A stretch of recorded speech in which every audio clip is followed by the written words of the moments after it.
Thursday's SportsCage for Access Communications.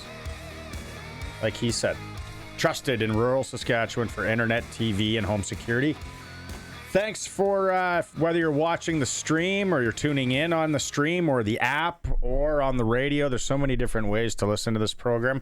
And a lot of you are listening to it over the last few weeks here, wanting to know what's going on at Rough Rider Training Camp. We are going to go there to talk to Dave and Luke here in about 4.5 minutes' time. We're not going to bury the lead. New lead, Canada lost at the World Hockey Championships. That is ice hockey. The World Championships, Canada lost to the powerhouse Denmark. That voice on the other side of the stream that you hear is Sharky. He is in with me today. Denmark scores with 2:17 left in the third to tie it. Then they scored kind of a loose puck in front. Canada's D just broke down with 49 seconds left. Canada couldn't score to tie it. We'll talk more about this as we go along here. At 936-6262, Prairie Land Rentals text line. If you got any questions for Rider Camp, go ahead. But where does this rank in the most embarrassing Canadian hockey losses? I know the World Juniors lost to Latvia this year. That's kind of some recency bias. That is fresh in the brain. There's been some other World Championships losses, World Juniors, Olympics. There's one Olympics that we kind of were brutal in. Was that Turin? Turin, yeah. Yeah, it's kind of like forgotten. It was after Nagano. No, after Salt Lake. Yeah. We can look all this up. Yeah. Because we get that Google thing. You have the Google thing. Yes, you do. I'm more of a Yahoo guy. Sharky, when he's on the program now, he is brought to you by Flooring Superstore. Trent Dickin and his staff. Over 30 years in business on Park Street. You need anything flooring? You want to go local? Maybe it's Canadian? Go see Trent and his team at Flooring Superstore. We're going to go down to NHL. Oiler fans probably not happy, but it's been like almost 24 hours, so I'm sure you're calm now. It's only one game, right?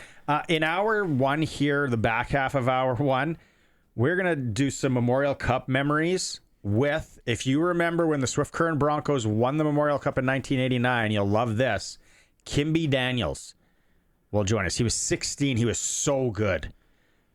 And yeah, just share memories of that tournament up in Saskatoon. Hour two, Arash Madani, more training camp report, NASCAR report with Sharky. Hour three, Glen Suitor is in, and we have another installment of our Prairie Golf Gems. Today we are looking at a beautiful golf course nestled in the Qu'Appelle Valley. I'll tell you that much. So Sheriff's here, Colson's here. They're kind of bickering on the other side of the board today, so this could be interesting. They could throw down. It would be like a brawl. People are calling the brawl last night. Dallas and Edmonton. It's not a brawl. Have you ever been in? Have you ever seen a brawl? There was probably more. There was way more of the knuckles being chucked in the moss pit and around Edmonton. Yes, that's a brawl. They just fight each other in Edmonton for no apparent reason. Yeah. So no, it'll be a fun show. Always is when the Sharkman's here. Let's go up and talk about Rough Rider Training Camp with Dave and Luke, and our Rough Rider Training Camp reports are brought to you by the Red Zone Sports Bar, located right behind the Saskatoon Travel Lodge. They talked about the specials all week, and I'm sure there's more specials today. What is it, Thursday? I heard a lot about wings yesterday. They got wing. I guess it's wing day every day. I actually heard more about wings than I really wanted to know about Luke yesterday. Yeah. Remember when wings were 10 cents? Yeah. Oh, yeah. And then whether like 69 cents is a good deal for wings. They still go by the pound, a lot of places. Yeah, a lot of places do the weight. Yeah. Because of the size of them, right? They do the weight. Yeah. You get the legs in there instead of just the arms. Right? This in the business is called stalling. We're having some technical difficulties as we wait to join the boys. I'm looking up World Championship stuff. Up north. Yeah, okay, what do you got? Well, let's go with that until Colson gives us the okay. Here's the first problem. Kyle Dubas was the general manager. That's why we didn't win. There's who we put it on, right there. Kyle Dubas. What did you look up the What else you got? Our biggest win ever was over Denmark, 47-0. Can you imagine beating somebody 47-0 in a hockey game? They wouldn't even have had a shot on goal. Speaking of the Swift Current Broncos from 1989, there's like a rumor, and I don't know if this is true, and Moose Jaw people might be able to know, that season, Swift Current scored 10 power play goals in one game. Ooh, I'd have to look that one up. Let me Googleize that. If it was something. We got him? There we go. Technology. I think there are the fellas. David. What are we eating? Luke. Yeah, what's the specials tonight? Give us the lay of the land up there at the Red Zone in Saskatoon. Steak special. I think steak. Oh, it's not Friday. I'm not sure. Every day is a great day for food here at the Red Zone Sports Bar behind the Saskatoon Travel Lodge. See the pro that Dave is? Yeah. How he took it. Luke looks disinterested. He's like, I don't know if it's steak. No, I'm not disinterested. I'm trying to figure out what you go with, right? Like you had some fantastic spring rolls yesterday. Yeah. Dave. I'm a big nachos guy when it comes to this place. Yeah. I heard the chicken nachos. Wow. Yeah, I heard you talk about the chicken nachos, that they were right up there. What about dry ribs? I like to rank dry ribs and gravy. Two things. They have dry ribs, absolutely. Do you like dry ribs bone in or bone out? Bone in. Bone in, yeah. If I have a choice. Okay. Yeah. You know where you used to have the best dry ribs when I started doing this thing? Go ahead. We talked about this. Best dry ribs in Saskatchewan. It was Dosu Walk in Pilot Butte. They changed hands. Could you come up with a more obscure place? Like, how did you end up there? Then it changed hands. Daughter and I were driving to Suns game in White City, and she's like, remember when we used to get those dry ribs from that? But I was like, yeah, let's stop and grab some. So we did. They're just cut up pork with batter, and they were still good, but they're not burned bone in. You know what I'm talking about, Dave. I know what you're saying, but you know what? I don't want to fight with you guys because the fighting was on the field here at Rough Rider training camp today. Although my friend Luc Mullinder didn't think it was as big a deal as I did. Nah, you've been at this now for 2 weeks, right? You're starting to get grouchy. At some point in camp, it becomes really mundane, and you almost get disinterested in continuing to go against the guys that you've been going against all camp. Right? You've got more plays in, but you know what? That doesn't matter because we're still going against so-and-so. There's only so many periods you can do in which you can keep your competitive level. Guys want to hit someone else by now, and I think that a lot of that went into. Although I appreciated Coach Mace. Coach Mace still said that, like, hey, this is not where we want to be as a team. But I do think that you're to the point now where you're just ready to hit something else, and it's no better time and opportunity now than getting on the bus tomorrow and going up to Winnipeg to finally hit somebody. Okay, so Dave, you coach a lot of hockey. Luke, you've been in the trenches on the football field. Sharky, you've coached hockey. A lot of times in a hockey game, even hockey practices, little bit, I don't want to say premeditated, but you can kind of foreshadow. Things are going to boil over. Things are going to boil. It's been bubbling. Maybe it's two guys, right? Yeah, they don't really get along. They're always at each other. Something's going to happen here. Could you see any of that over the last few days with what happened today? I didn't. I think that especially when you look at the guys who were involved initially, right? I mean, you've got two vets. Again, I just think it's one of those deals where guys are getting tired of hitting the same color jerseys. About time. I mean, people are starting to think now about, right, the future and what the 2025 team starts to look like. And you get to these periods. I've been in this situation before. Did we start fighting it out? No, but I can empathize with the situation at this point. I mean, we've literally been at this for 2 weeks, and at some point, something's got to break. And today it did. And I think that you get it right-sized. You get your head man addressing it because culturally you want to make sure that you're still on the same path coming out of a practice like this. And again, you want to be better. Yes, absolutely. You want to do things on the field that is indicative of a championship level team. So I think that now the opportunity or the challenge is getting back right there. And it started probably as soon as the fight was over. So Jamarcus Hardrick, by the way, was the one offensive lineman that was involved, right? Yeah. Nice. I mean, this is one of the best leaders they have. right? You got Yoshi, and who is always pro energy on the field, right? Like, Aubrey Miller Jr. was in and around the scene. I didn't see who it was. It wasn't a fight with punches. It was a wrestling match. Right after it was on the ground. No punches were thrown. Doesn't matter. I think the guys just they're ready to get somebody else, right? I think it's gonna feel great to get on the bus tomorrow and start focusing. But here's the other thing, though, guys. You got to understand that, while guys see the veterans starting to tussle and stuff like that, there's a lot of guys now that are really starting to figure out just sort of what their chances of making this team are. Some may have preconceived notions regardless of the reps that they're going to take. Some people find out how many reps they're going to take and start focusing in on that, right? There's going to be a range of emotion here starting tonight all the way through Saturday before kickoff. So no punches thrown. So more of an East Side fight than a West Side fight, Dave. Right? And if we're talking Saskatoon, Coach Mace, he did talk about it, right? Yeah, absolutely. He just basically was asked point blank, what exactly happened out there? What did you see? Some undisciplined football. We're trying to get better. What we found is, there's still room for improvement, certainly on the penalty side, and the ones that you can avoid anyway. So, we didn't execute that today. So, we just handled a little bit of business. And then, so handling that business was stopping practice, right, guys? So practice has stopped. Everybody to the sideline. Coach Mace let the entire team know how he felt about the situation. And then he had them do wind sprints. So again, it was to the numbers, back, hash back, numbers back, far sideline back, and they did that twice. So you can imagine there were some people that were upset, and Coach Mace figured that a line was crossed. You know what? Yeah, that was the issue. I don't mind the physicality. I don't mind to compete. We encourage that kind of stuff. But anything after the whistle, there's zero tolerance for that. So we got to figure that out. And I think honestly, for the better part of camp, we've been A1 on that. Today just wasn't a good day, and it had to be addressed.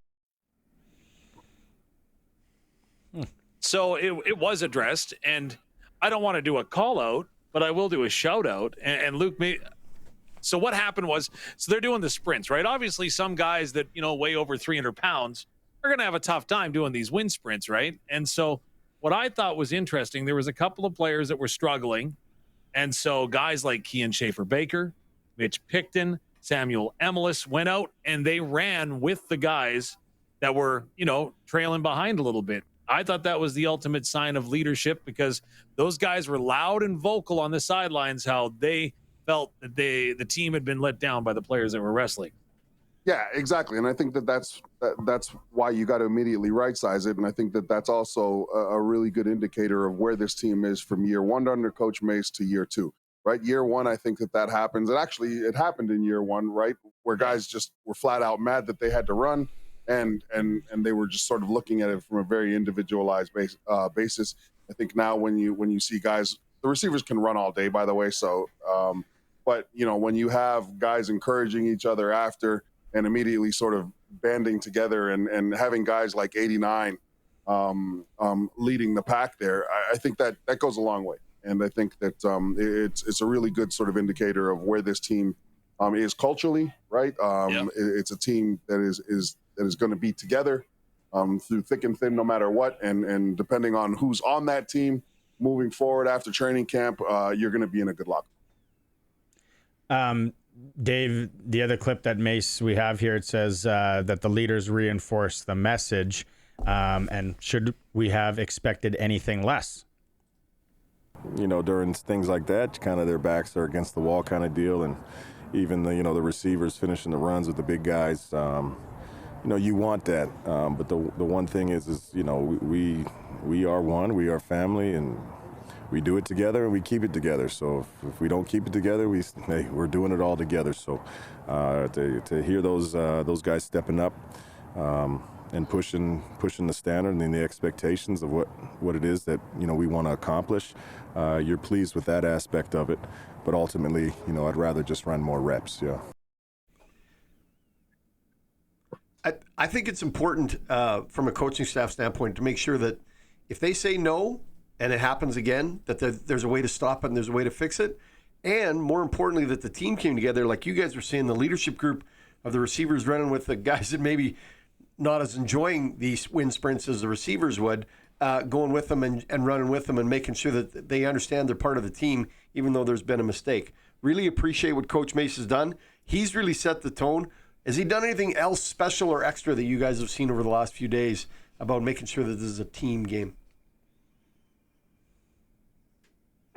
I think that whenever you see an offensive lineman or a defensive lineman or a receiver, a linebacker that's up near the line of scrimmage, if they jump off sides, they automatically check themselves out of the rep and go run 50 yards and back and get back in the huddle for the next play. I think that one of the things Coach Mace is doing is he's ensuring accountability, right? This is a team that, especially in the beginning of the year, in moments, hurt themselves with things like that, right? And I say it a lot on the broadcast. Teams are too good in the Canadian Football League for the Riders to just give people free yards, right? Like, teams are perfectly capable of getting yards on their own. So don't go and give another team 15, 10, whatever it is, right? And I think that with camp and with us seeing guys immediately losing the rep, I think that's sort of the reinforcement piece. And I think that maybe when you look at sort of a total build, you look at year one as being, hey, setting the expectation, talking about some of the things and the ways we want to do it. And now year two is making sure, A, we're implementing and we know where the bar is, but also now what we're doing is we're getting our leaders to be examples of where that expectation is set. Any injuries to report today? Anybody hobbling off? Anybody not taking reps that you guys could see? Charbel DeBeer wasn't out again today. Shane Ray also was not out on the field. They say that Shane's injury is only going to be out a couple of days, so they're not fearful of that being a long-term hurt by any stretch of the imagination. Deshaun Mims did come back out onto the field, which I thought was a great sign for him as he was off a couple of days. Seth Hundeby was a little bit more involved. Dalton Urban, the Saskatoon Hilltop Junior, is still out with a hamstring. You know, I think that the biggest thing to me, guys, this year, and at night when things are calming down and I'm scrolling through social media, I'm going through other CFL chat groups and following teams' media. One of the things, it's not actually the injuries that set this team apart this year and who's off. For me, I'm actually really impressed and really, it's a really positive thing to see that there hasn't been any vet days this year. Yeah. I remember like sitting up in the media room, 2-3 years ago, being absolutely incensed knowing that there are guys that were being allowed to just take a vet day, right? So for people listening, Luke, a vet, that's a day off? Yeah, a vet day is a day off, right? You're starting to feel the aches and pains and the grind of training camp, and your vets are told by the coach, hey, you know what, let's take a day. And I get it. That sometimes that's a necessary thing. We call that a Curtis around here. I was really encouraged this year to not see any of that, especially when you look at some of the receivers that this team is going to rely on, especially when you look at some of the guys in the trenches. I'm okay with losing guys to injuries. Injuries happen. But when I see guys going through, when your vets are present from day one all the way through to day 14 or whatever this day is, right? And not take, there's other teams right now where I log on to X, right? And I follow some of the people that are watching these teams, and so-and-so's got a vet day. So-and-so seems to be taking the day off for the, man, that's fine. Right, you can do that. That's your prerogative. But there's a certain standard I think that this team is trying to set.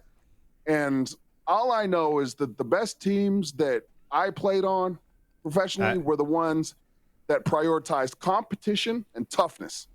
And I think that this year, I think that the biggest sort of piece that I'm taking out of this camp isn't the injuries to the free agents that we were really excited about. It's actually going and seeing these guys grind it out. It didn't matter who you were, didn't matter what your year was, didn't matter how much money you made this year. You were in there, and there were no vet days. And I think that that's going to go a long way in terms of mentality for the 2025 Saskatchewan Roughriders. With the great Ken Miller, then there were no vet days. No, there were no vet days. The hell would want? Why the hell would we want one? Trying to get to the Grey Cup, right? Yeah. Mm-hmm. There's no vet days on the way to the Grey Cup. Right on. And again, there are successful teams who've won Grey Cups where coaches have given guys vet days. I get that, and I'm not saying that teams that do it are stupid. I'm just saying that I think that it's going to take a certain amount of resiliency and grit for this team to slug their way through the year this year. And the fact that the guys that are responsible for delivering the message about the core, delivering the message about the expectation, to see those guys and the playmakers go through the entire camp. I remember being in camp when guys were getting vet days and everybody noticed it, right? You joke around about it, but at the same time, you were like, right? I'm glad they approached this way this year. All right. Good stuff, boys. Hour 2, we're going to look at quarterback play and receivers as well. And we're going to hear from Daniel Weeb. All right. Talk to you guys in a few. See you in a bit. Yeah. Our order will be here soon. There it is. Ding, ding, ding. Chalk it up on the big board. Yeah, we got to go, man. The spring rolls over. Training camp reports with the fellas are brought to you by the Red Zone Sports Bar in Saskatoon, located right behind the Travel Lodge. The food sounds amazing. I know the next time I'm in Saskatoon, I might have to go. Yeah. I might have to sneak in and try a few things. All right, break time here. Keep the questions coming. If you got any for Glen, Arash, any of the guests coming up, or Kimbi Daniels, Swift Current fans, Swift Current 89, Mem Cup. By the way, looked it up. 10 power play goals against Moose Jaw, January 17th. Did really? Yeah, beat him 11-3 with 10 on the power play. It is a SportsCage. We're streaming at sportscage.com. Hammer the like and subscribe button. And as always, on the home of the Saskatchewan Roughriders, 620 CKRM.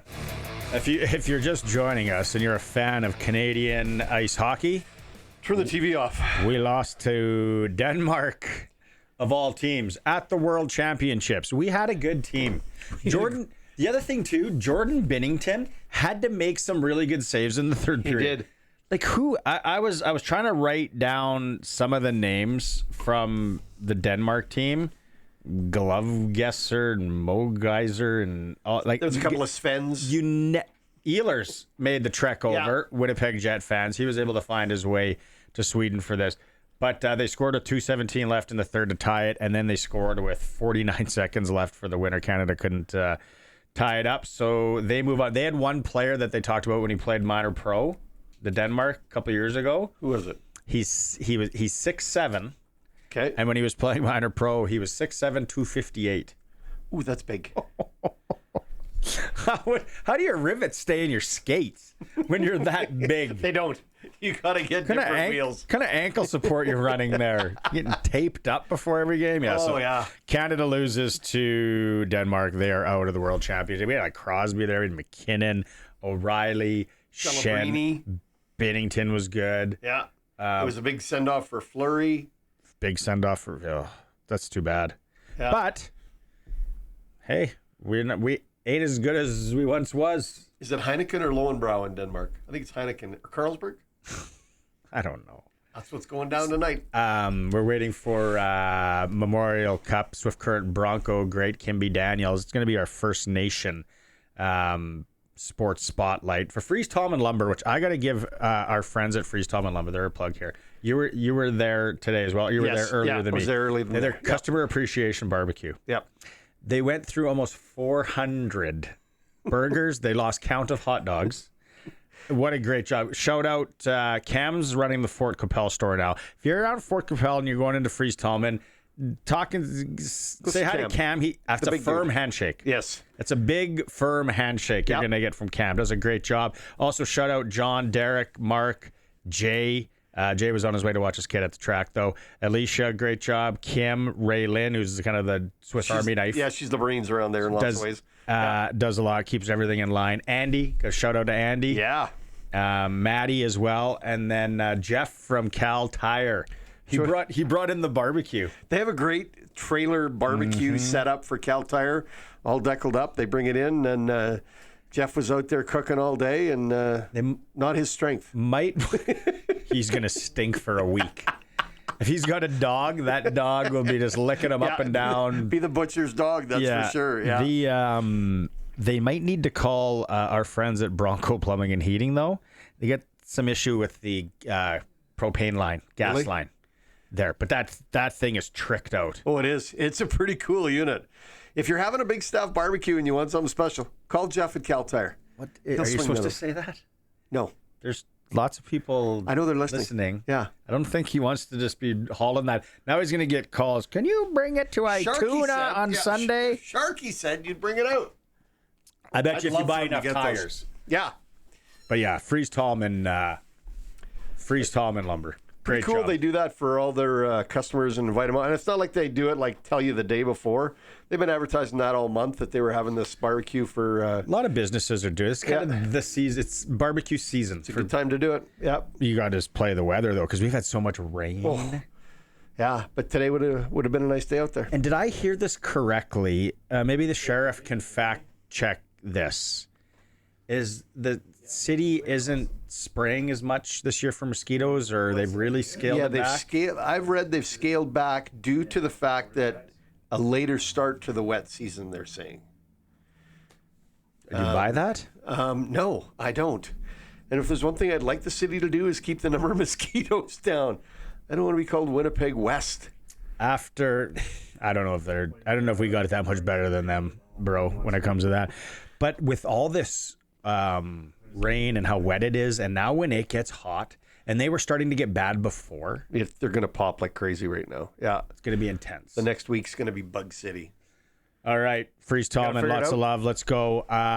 It is Freeze Tallman Indigenous Spotlight. Also, we're going out on the Western Pizza Guest Hotline. Perfect night for Western Pizza. Kimbi Daniels, former Swift Current Bronco, won the Memorial Cup in 1989. Kimbi, my friend, it's been a while. Thanks for doing this. First off, you got to give people, you got to let them know where you are and what you're doing these days. Well, right now I'm somewhere in Alaska, pulled off the road. I did a little bit of misplanning. I was thought I was going to be home for this call, but I ended up buying something off Facebook Marketplace, so I had to drive hour and a half each way to pick it up. So I just picked it up, and now I'm back on one of the main highways. So at least I'm somewhat in part of civilization. Because you live in Alaska now, live and work, and your family's all up there. Yeah, I've been here since I came up here to play 25 years ago, I guess it's been. So just haven't left. A lot like Canada, so really no reason to leave. So, Kimbi, we were looking up a stat earlier. 1989, January, in Moose Jaw, Swift Current Broncos win 11-3 with 10 power play goals. Do you happen to remember that, and how many did you have?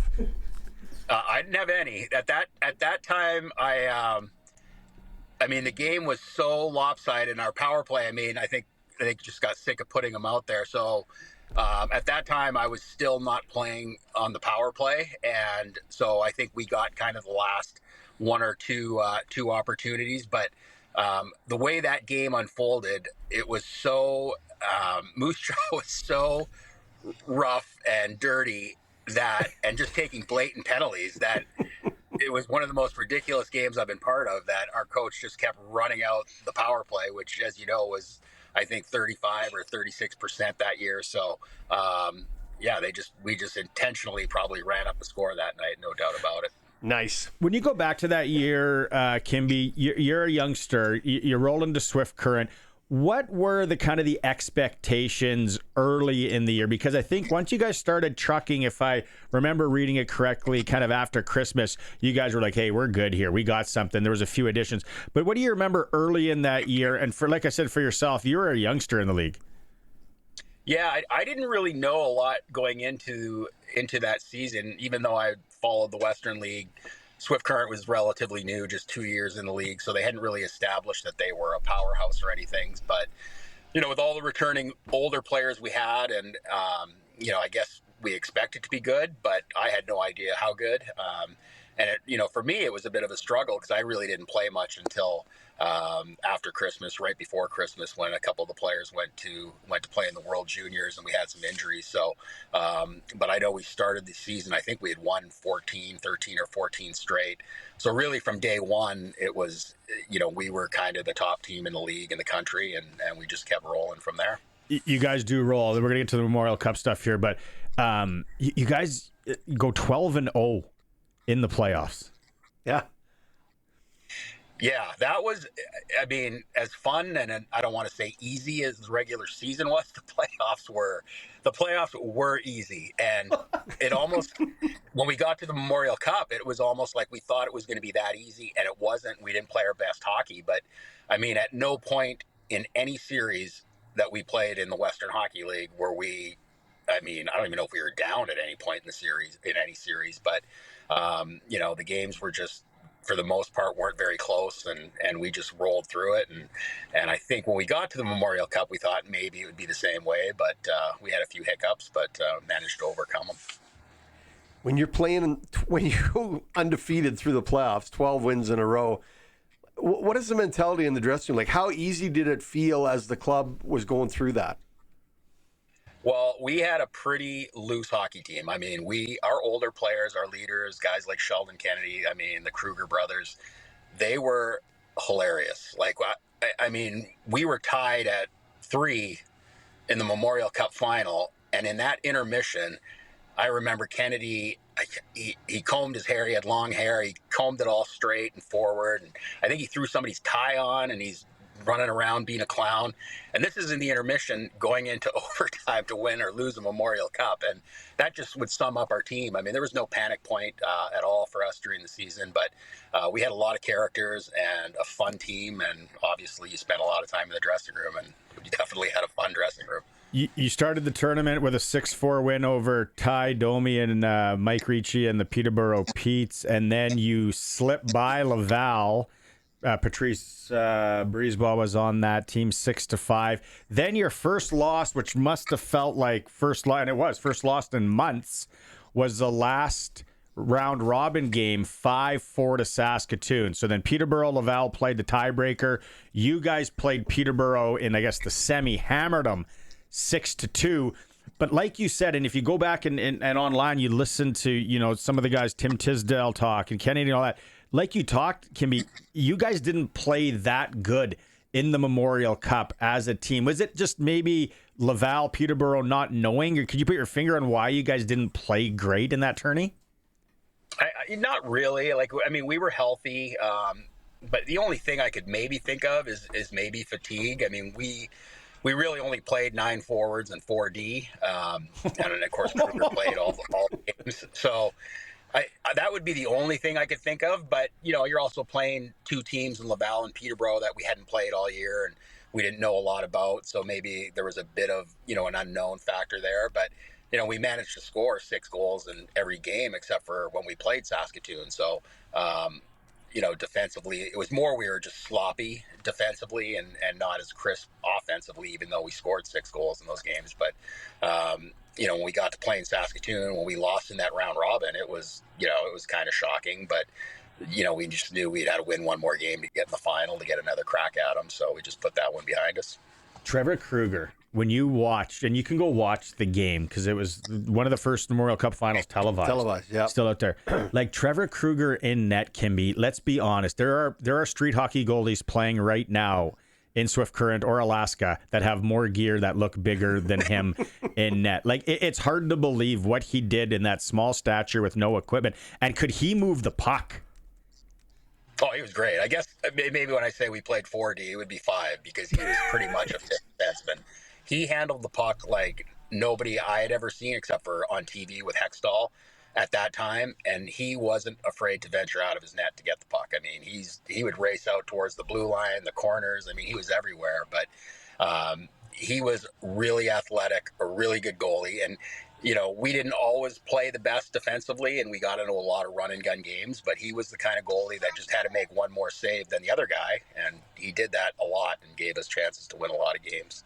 In that final, you score, right? Do you come down the left side and bury one on Greenlay?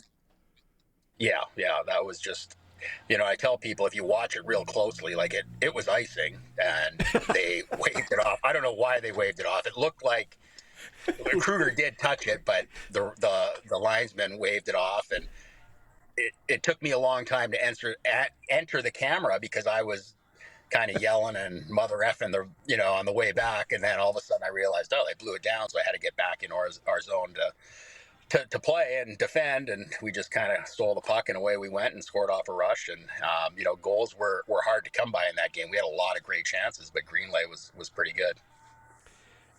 Any other special memories that you have of that run and that Memorial Cup year, outside of Sheldon Kennedy combing his head over in the intermission, that would be of interest to the listeners, especially here in Swift Current?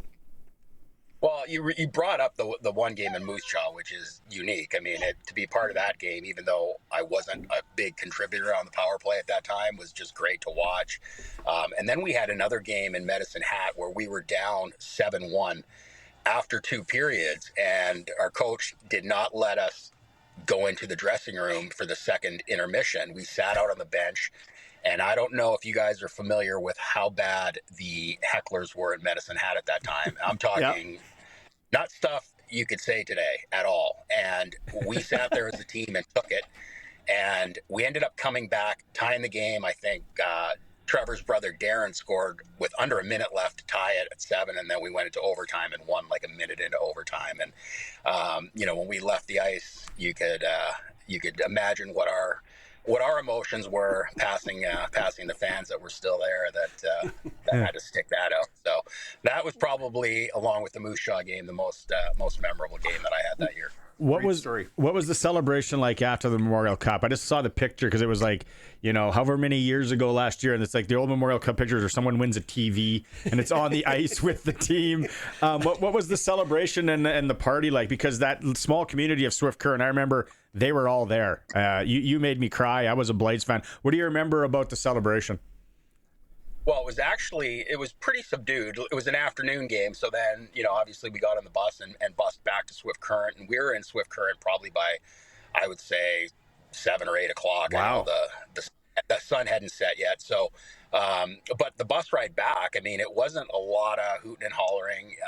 Obviously everybody's familiar with the bus crash. We had still 5 or 6 of those players that were part of that team. And then, of course, the Kruger brothers who lost their brother on that team. So I think a lot of those older guys were just kind of reflecting on what they had accomplished, what they had to go through. And that kind of ran through the whole team. So the party didn't really start until that night when we got to the bar. I think it was called Thumpers at the time. I can't remember. But, it definitely went that first night. It went all night. I don't think I came home back to my billets probably till like 8 or 9 in the morning. So. All right, last question for you.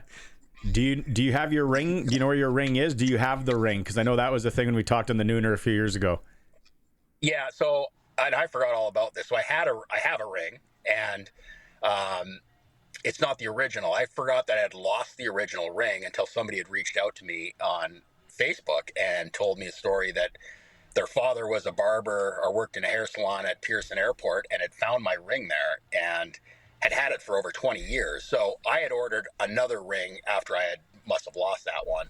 And I forgot all about that whole thing until she reached out to me and told me that she had this ring that her dad's had for 20 some years. So now I have 2, the original and the replica. But it's funny that I've won a few more over the years. And then of course you see the bling that they have now. I mean, mine looks like like a little wedding band compared to what they're rocking today. So, but it's still definitely a nice ring. I like the colors on it. So, if I lose one, I'll still have a backup. You put it on Facebook Marketplace. Yeah. Right? Kimbi, it's always a pleasure to catch up with you, man. You're one of my favorites back in the day, and thanks for making some time today and reflecting and going through this. Awesome. Thanks for having me, guys. Enjoy your weekend. You too. Take care. Kimbi Daniels for Freeze Tallman Lumber in Fort Capel and Regina. Trek decking sale on right now, by the way. There is, yes. Or composite decking, sale. yeah. If you're thinking of that for your house, cabin, whatever, Freeze Tallman, Fort Capel, and Regina. Yeah. Go get it. It's worth it. Oh, man. That Good stories. made me cry. Saskatoon Blades fan. You know that Dave Strush was on that Blaze team? I think he was 16. Really? Scott Sissons, Darren Bader, Jason Christie. I can go down. Yeah. Mike Greenley was in that. Yeah, that was good. Let's go to a quick break here. Come back with the ticker. It is the Sports Cage on the home of sports in Saskatchewan, 620 CKRM. There was a wrestling match at Rider Training Camp. We were told in hour one. We're going to get more on that with Luke and Dave later as we head back up to Rough Rider Training Camp and they get ready for the Bombers on Saturday. Canada loses to Denmark at the World Hockey Championships. The Danes scored at 2:17 left and then 49 seconds left to take the lead. Binnington was solid for Canada, but they are now kaput. They are out. NHL tonight, Carolina hosting Florida down 1-0. Other NHL news, Brendan Shanahan, his contract won't be renewed by MLSE. Maple Leaf Sports and Entertainment. Yeah. Yep. Blue Jays, they were in an absolute here. They final 7-6 over San Diego today. Don't forget, Regina Red Sox open up at home May 29th versus Swift Current. And in the NBA tonight, the Sheriff will have his eyes glued to this one. OKC up 1-0. They're at home to Minnesota. That is your sports ticker for Reliance Heath Water Heater Rentals. Keeping you in hot and soft water. Call on Reliance. A couple of quick text messages here on the Prairie Land Rentals text line from Curtis. He said, the reason for losing to Denmark, we've gotten soft. That's what happens when you turn the game into pansy-style rec game. Yeah, no, but the refs are going to call anything like that. I think that over there. Denmark had a great game plan against us. They just hung around. And they have some skill. They do. Jay, loved the Kimbi Daniels interview. Great job, guys. Thank you. Thank you. What do you think tonight? Can Carolina come back from the bullying they got by Florida in game one? Florida basically said, get out of our way. You're a nuisance. Go sit down. We're going to win this, and you're a problem. I think Carolina pushes back tonight. You do? Yeah, they had a lot of scoring chances early. They got to bury some of them. They got to get Bobrovsky. Well, you know, nobody's chased Bobrovsky that I can remember in the last three playoffs. I don't see it happening now. But if you were to do it, it would really change the momentum and change the storyline going into game three. Do you agree with Sharky? 936-6262. And Sharky's nobody does. When Sharky's here, he's for Flooring Superstore and Trent Dickin and his staff. They got thousands of square feet brought in before tariffs. Everything now 25% off. Woo! I got to get the missus over there. Coach has got to pick up some new flooring. Flooring Superstore. Coming back in hour two with Arash Madani, training camp report, and some NASCAR. It is the Sports Cage on 620 CKRM. We're going up to training camp at about 25 past the hour. A little NASCAR report later. You know what I forgot to talk about? Go ahead. It's been well documented on the show that you have a small gambling problem. No, I don't have a problem. I just like to sprinkle. Okay. And I have been taking it on the chin, on both chins. But last night, things turned around. It was a big night. Sheriff. How it started was... Okay. And I know Arash is probably listening to this before I bring him on. How it starts was... I remember how on the show yesterday, I just couldn't figure out what to play on that game last night. Yeah. I'm looking at guys scoring goals. I did have Wyatt Johnson to have 2 points, which was a long shot at his little unit. And then I'm like, nope, you know what? I'm going to take Dallas minus 1.5. Now, keep in mind, the Oilers are all over them after 2 periods. They're up 3-1. I actually stopped watching. My daughter goes, did you bet on this game? Actually, my son did. I said, yep. Don't want to talk about it. Just a little one. Well, while he says that, I'm like, you know what? I'm throwing a half a unit on the Stars to come back. Why not at this point? You stink. Nothing's going your way. Put a little unit I've been betting the opposite of you for the last month. For the Stars to come back. So then it was a final 5-2? 6-2. 6-3, wasn't it? 6-3. Yeah. Anyways, they cover the 1.5 on the original dabble. And then they give me the comeback. So I am back in the game, boys. So start playing your odds now. Before I was betting whatever you did the opposite. I might not touch tonight's game though, because I'll be at the rink. Big inaugural game for the Pigeons. That's the story. I'm back in the game. I'm feeling good. Let's talk to Arash. It's time to go coast to coast with Arash Madani for Smart Investing Solutions. Be smart with your money. Call Brian Gawley at Smart Investing Solutions, 546-2533. You know that feeling, Arash, right? Right? There's a pep to his step, Sharky. There's a pep to his step today. He does seem a little more confident in the chair, sitting up a little straighter. Yeah, looking a little good. Yeah. What was the mood at 3-1, Barney? Here I ask. Depressed. I was sitting. I'm never winning another bet as long as I live. When the boy asks me that, I am depressed, laying down on the one couch in the living room upstairs, wrapped up in an Afghan, just a shell of myself. Yep. But whoa, today, look at me. Things are good. Things are good. It's all coming up Barney today. You know what what are I'm you betting game 2? I don't know. You know what I didn't? You know what I'm glad I didn't wager today? What's that? Canada, Denmark. How embarrassing. I Get it taken Denmark. I didn't have being outshot 22-10 in the third period in the bingo card. I didn't have a 2-1 loss. With this, this seemed to be as good a Canadian team in a Worlds. Crosby, McKinnon, Binnington between the pipes. I mean, look, Nick Ehlers just got off the plane after the Jets lost, and look at the celebration. If you're watching the stream, this is an event that's on my bucket list. If Mrs. S is listening, I have to go to this event. Yeah, it is amazing. Look at the emotion in the box and the fans. You ever been to this thing, Arash? I haven't. I've done a basketball world championship, and I would tell you this: if there is any chance that there's an event like this in Latvia, Latvian fans traveled basically from Eastern Europe to Asia for hoops, country of whatever, 2-3 million people, in droves, and they're loud, and it means a lot. I would put, when you do check that off the bucket list, make sure Latvia is a host or participating in some way, because that'll be the icing on the cake. My buddy's Latvian Orthodox, so he probably would echo that. And then I also heard Prague, and Hungary, anywhere. Take me anywhere in Europe for that thing. I haven't been to Hungary, but I will tell you this: Prague. I was going to say, in Prague, you will never be thirsty. And it's cheap. And it's cheap, I hear. And it's fresh. Nice. Yeah. What are we doing here? Yeah. What are we really doing here? I ask myself that regularly. Often Tuesday and Thursday afternoons. All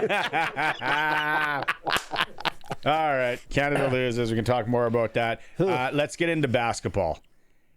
Canadian MVP, only the second Canadian ever to win it.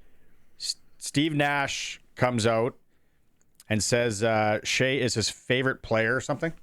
Yeah.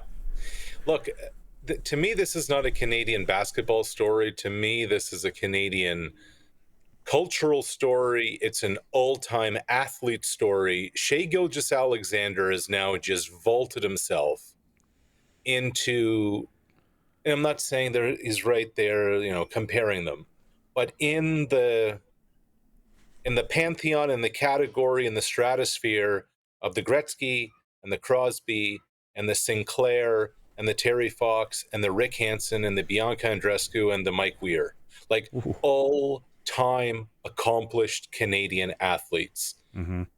It was not just a season; it's turning into an incredible career, and he's just getting started. Like, he's 3 years away from his 30th birthday, and the last 7 MVPs, guys, in basketball have not been won by an American.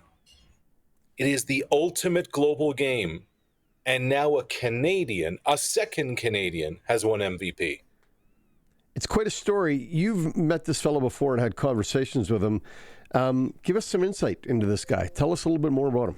Yeah, just a supreme competitor. Sharky, the first time I visited with Shea was before the World Cup in 2023. They were doing a training camp in Toronto. I continued on with them to Asia for a month. And we did about a 30-minute sit down that summer, 2 summers ago. And what really stood out to me is Shea told me he studied those, and this is his line, those who are, quote, supreme at certain things in the game. Like, he studied Jordan and Kobe's competitiveness and the way they approach things. He studied the cerebral part of how LeBron and Chris Paul would go about it. And Shea's line was, it's the guys that are in the GOAT status that do something extremely extraordinarily, that extraordinary. Those are the guys that I'm studying. Those are the guys I want to learn from. And he said, what always struck me when I'd study them and go back and go back and go back and see where they kind of began their origins, he said, once upon a time, they were just dudes. And he said, for them, it was about finding what's made them the best. That's Shea. Here's a guy from Hamilton, Ontario, went to a prep school in the States, 1 year at the University of Kentucky, drafted by Charlotte, traded on draft night to the Clippers, comes over to OKC in the Paul George deal. And for those watching on the stream, that is the scene outside of the high school in Hamilton, Ontario today. Nice. A mural outside Sir Allan McNabb High School in Hamilton, where SGA once attended, where he once played, paying tribute to the MVP. It's an amazing story. No doubt. And it's just getting started. What's his family background? What's the deal there? So this you'll appreciate. Mom, Charmaine Gilgis, ran track and field at the Barcelona 1992 Olympics, the 400 meters. So not bad genes, right? Yeah. In the family. But so Shea goes on a full ride to an SEC school, Kentucky, first round pick in the NBA, becomes an all-star, becomes first team All-NBA. And Mom, Charmaine, would always say, all right, son, that's great, but you're not an Olympian. You're not an Olympian. You're not an Olympian. And then summer of 23, they punch their ticket to Paris. They come off the floor. I'm there to do the interview with Shea. And he looks at me, he says, Mom doesn't have bragging rights over me anymore about anything. And now his cousin, his dad's sister, Nickeil Alexander-Walker, playing for the Minnesota Timberwolves. They're going head-to-head in the Western Conference Finals now. Wow. In the NBA. Two GTA guys. That's pretty cool. That's a great story. Soccer by far, and people, especially Sasky, right? Like, you don't get it. And the people that travel definitely will get it. Soccer is the game. Globally, big soccer. You look at how much money is wagered. These sports books, guys are like, oh, they must have cleaned up on NFL football. It's like NFL football is a drop in the bucket when it comes to how much money is spent gambling on soccer. Soccer's a global game. Basketball, probably second. Number two. Played everywhere. You need sneakers, a hoop, and a ball. Yep. Second Canadian to be named MVP. You got a feeling we're going to see more of this down the road. I do. And, think about the last few MVPs. Giannis from Greece. Jokic has won 3 as Serbian. You have Joel Embiid from an African country. On and on it goes. In this decade, there hasn't been, it's 2025, but I think it's been 7 or 8 years since an American has won NBA MVP. And yes, they're the gold medalists. And yes, right now. But,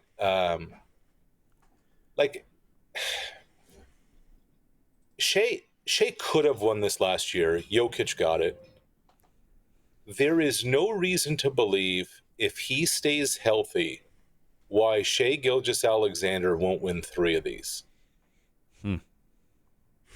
He is he's the best basketball player in the world. And look, there are others who are close. Okay, I'm not going to say it's not close, but he does things with the basketball, his body control, his change of direction, and there's a clutch gene to him, guys. When it was, as our old friend John Gibbons, the Blue Jays manager, would say, when it's not cutting time, there's nobody I want to have the basketball in their hands more than Shea. And when it's not cutting time, he's the guy. Okay, let's shift. Something we've been talking about a lot on the show. We had Paul LaPolice on a couple of weeks ago. I had defensive coordinator Joel Lipinski on yesterday. Saskatoon boy. I am entrenched in flag football. Played it, now coach it, love it. Everything about it. I got a lot to say about the pros being able to go play. Pump the brakes. Totally different game. They announced the coaches today and everything. You're thinking that the run to 2028 starts this summer? It actually starts this weekend, Barney, if you can believe it. Yeah. Lapo was formally unveiled today. Rachel Lessard on the women's team. This weekend in Montreal, there's going to be a national identification camp of the top 50 men and the top 50 women's players.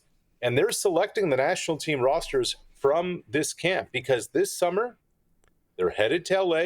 They're competing in a 6-country event that USA Football is hosting at the end of June.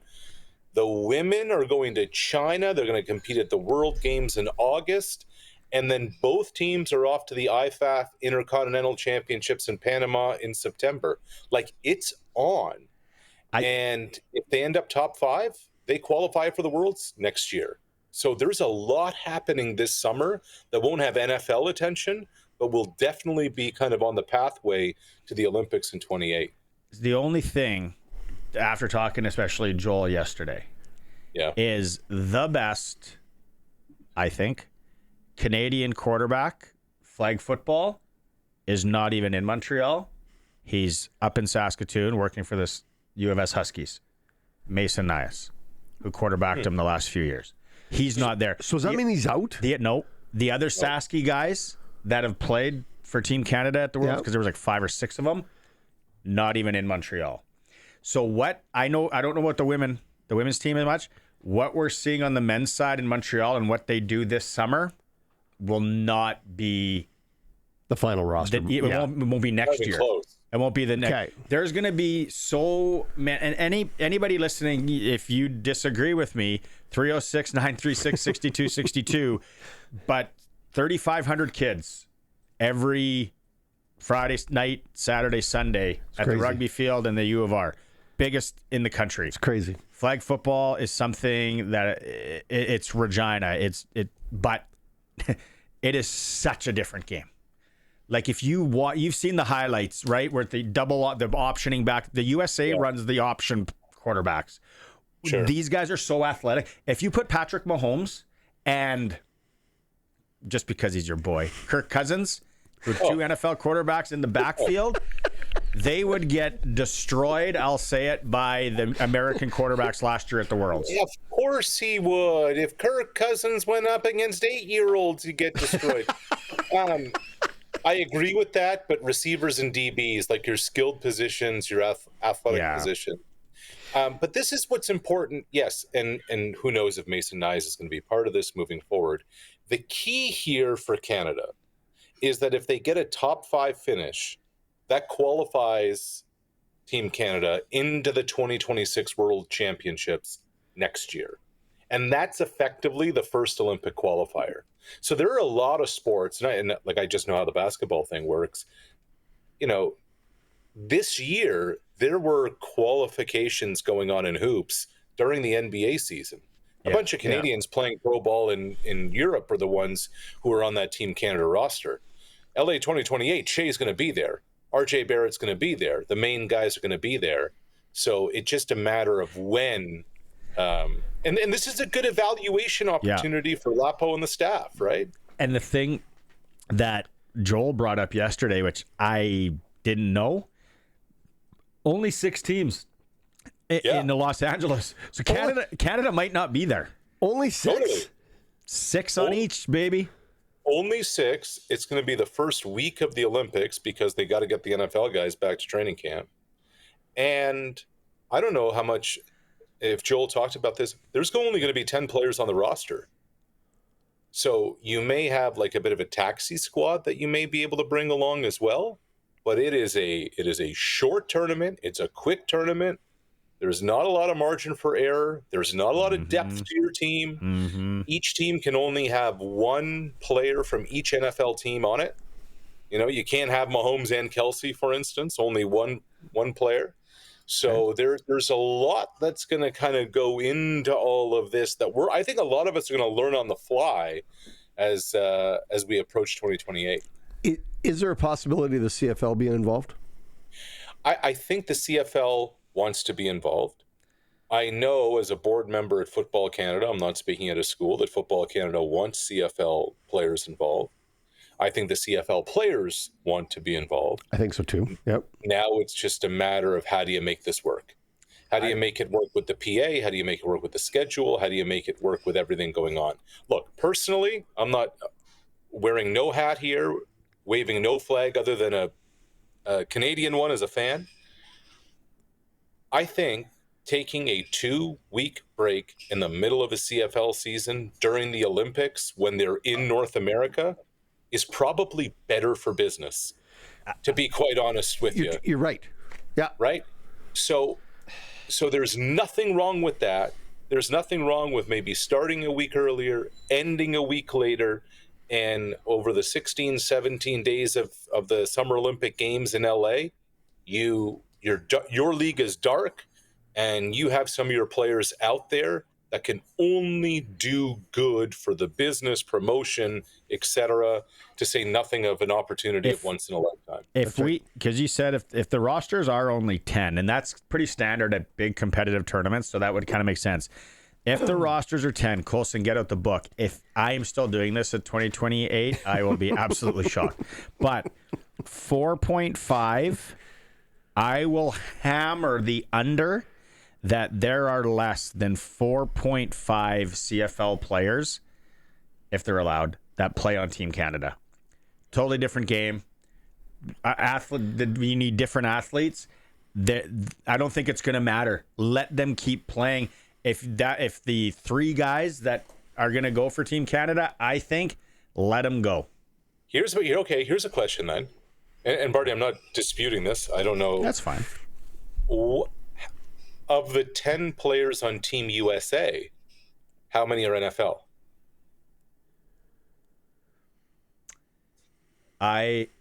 What do you want to set the line at? What do you want to? You're going to keep it at 4.5?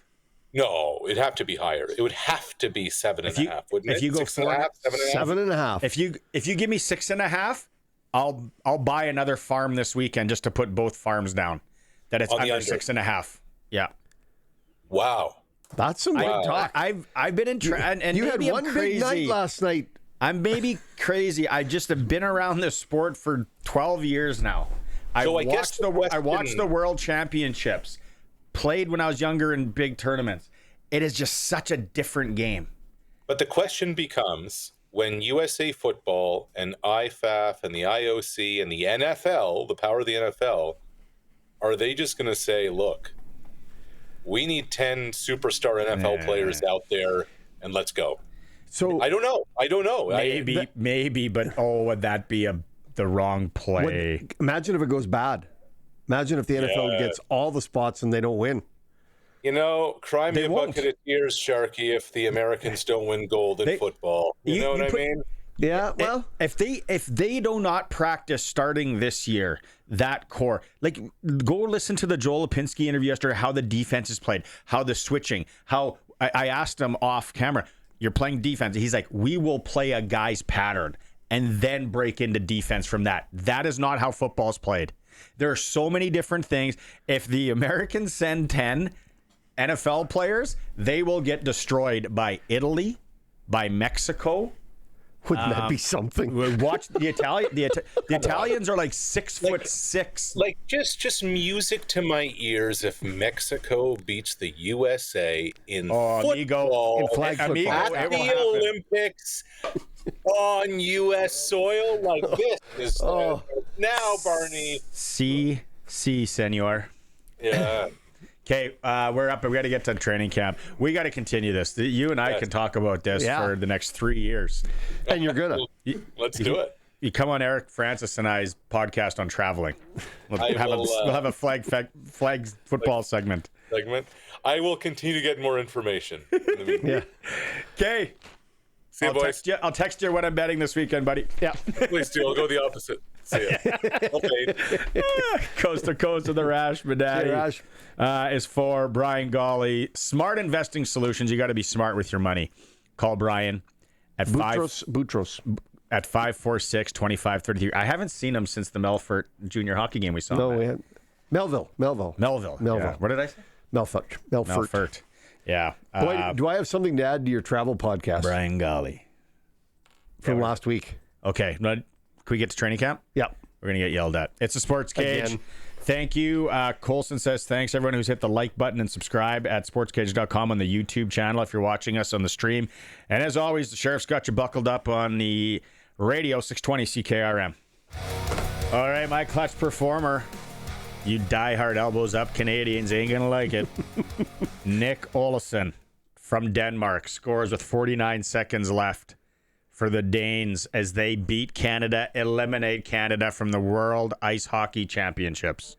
Woof. I had the whole Danish team. Yeah, the whole Danish team. Yeah. Name them all. No, can't name other than Nikolai Ehlers and the guy you mentioned. None. Which is why it's such a big deal for you know what? And great, as bad as we feel and as disappointed as we are, great for Denmark. Great thing for them. I'm very happy for them. Be a heck of a party tonight. Very happy. Copenhagen for them. right that. Just being at that tournament, please. Somebody send me to that tournament once. I just want to go to it. Colson, do you have one? Yeah. I got to push buttons. Give me a second. I'm giving my clutch performer out to one of our YouTube subscribers, K-Bear. The reason is he listens to every single show on YouTube from Japan every single day. Yeah. Dedication. If you want your advertising dollars to go farther, this is the show to be on. That's right. Yeah. We hit Tokyo region. Yeah. I'd love to go there. And the yen's kind of in the tank right now. Really? I know some people that just, the Neaters, they went. They loved it. Should buy yen. And the golf courses there look sweet. I can't imagine they're cheap. They wouldn't be that bad. No. Clutch performer for Nick Service in Emerald Park. Oh, sorry, Sheriff. Oh, I was going to just say Tyrese Halliburton. He did his best Reggie Miller impression yesterday when he tied the game against the Knicks and sent it to overtime. Yeah, look at that. Late. If you're watching the stream, boom. And there. And drops it in. Yep. Oh, the Knicks faithful, not happy. Thanks to Nick Service in Emerald Park, your local Massey Ferguson, Challenger, Rogator, Gleaner, and Fent dealer. They are the sponsor of the Clutch Performer. Going up to training camp right now. Fellas are standing by. Training camp reports brought to you by the Red Zone Sports Bar. That's where they are, located right behind the Saskatoon Travelodge Hotel. Dave and Luke. All right, boys, let's get into it. We talked about it a little bit in hour one. I want to know what you guys are seeing from. Let's go quarterbacks first. Going into Winnipeg here. Well, for me, what I'm seeing is that really the Roughriders are trying to distribute the reps as evenly as they can. Everybody knows what Trevor Harris is doing, and Trevor Harris looked dialed in today, by the way. But then Jack Cohn and Jake Mayer getting a good look, and Tommy Stevens comes in kind of a bit of a cleanup role, I would submit, as far as it goes. And again, they've all taken their moments, and when they've looked really, really comfortable and confident in what they're doing. And then there's been other times where it's kind of been off the rails a little bit. So it'll be interesting to see who can find that consistency for my eye as we head into Winnipeg this weekend. I think that based on some of the things that the crowd saw at the green and white game or scrimmage on Saturday, for instance, I've been a massive fan of the camp Jake Cohn's having. And then on Saturday, he probably doesn't do as well as he would have wanted, right? And then on the other side of that, you got Jake Mayer doing exactly what people expect him to do and playing really well. So I think that in terms of the exhibition game Saturday, does Trevor Harris play? If I was the coaching staff, he wouldn't play. He'd be on the trip and holding the clipboards, but we don't need him for that at the moment. Maybe he gets a quarter, whatever. But I really want to see Jake run the offense, right? Continue to get comfortable with his new teammates.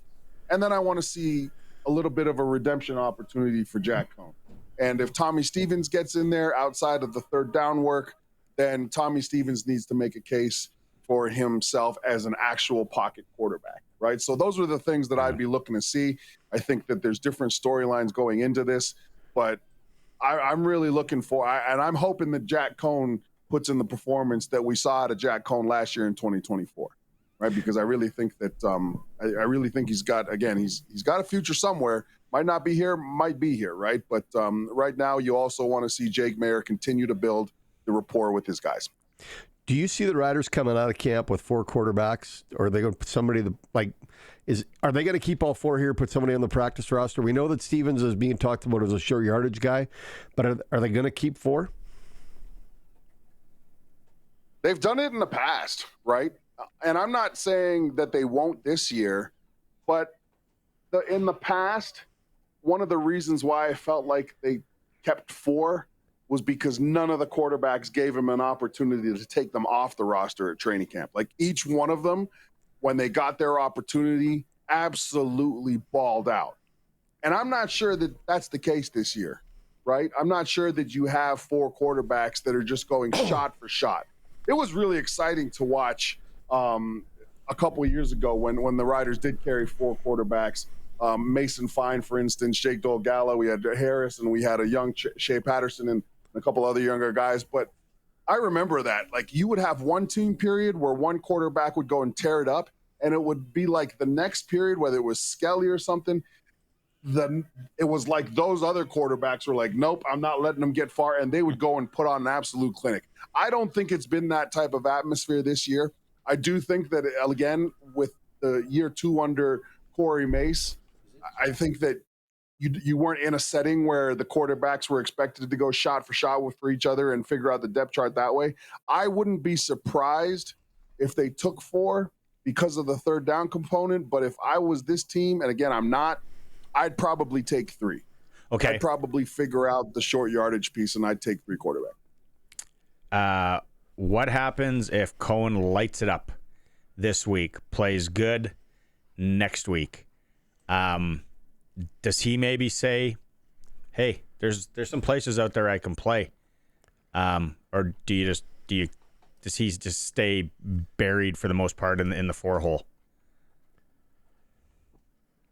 For me, I think that's the best case scenario. We want Jack Cohn to go out there, Jack Cohn to run that offense, show what he can do, and make this a tough decision for the Saskatchewan Roughriders, because tough decisions make your team stronger. And not only are you auditioning for yourself, you're auditioning for the rest of the league when you get out there. But Luke made such a valid point yesterday that teams want to make sure that their scouting staffs are valid, right?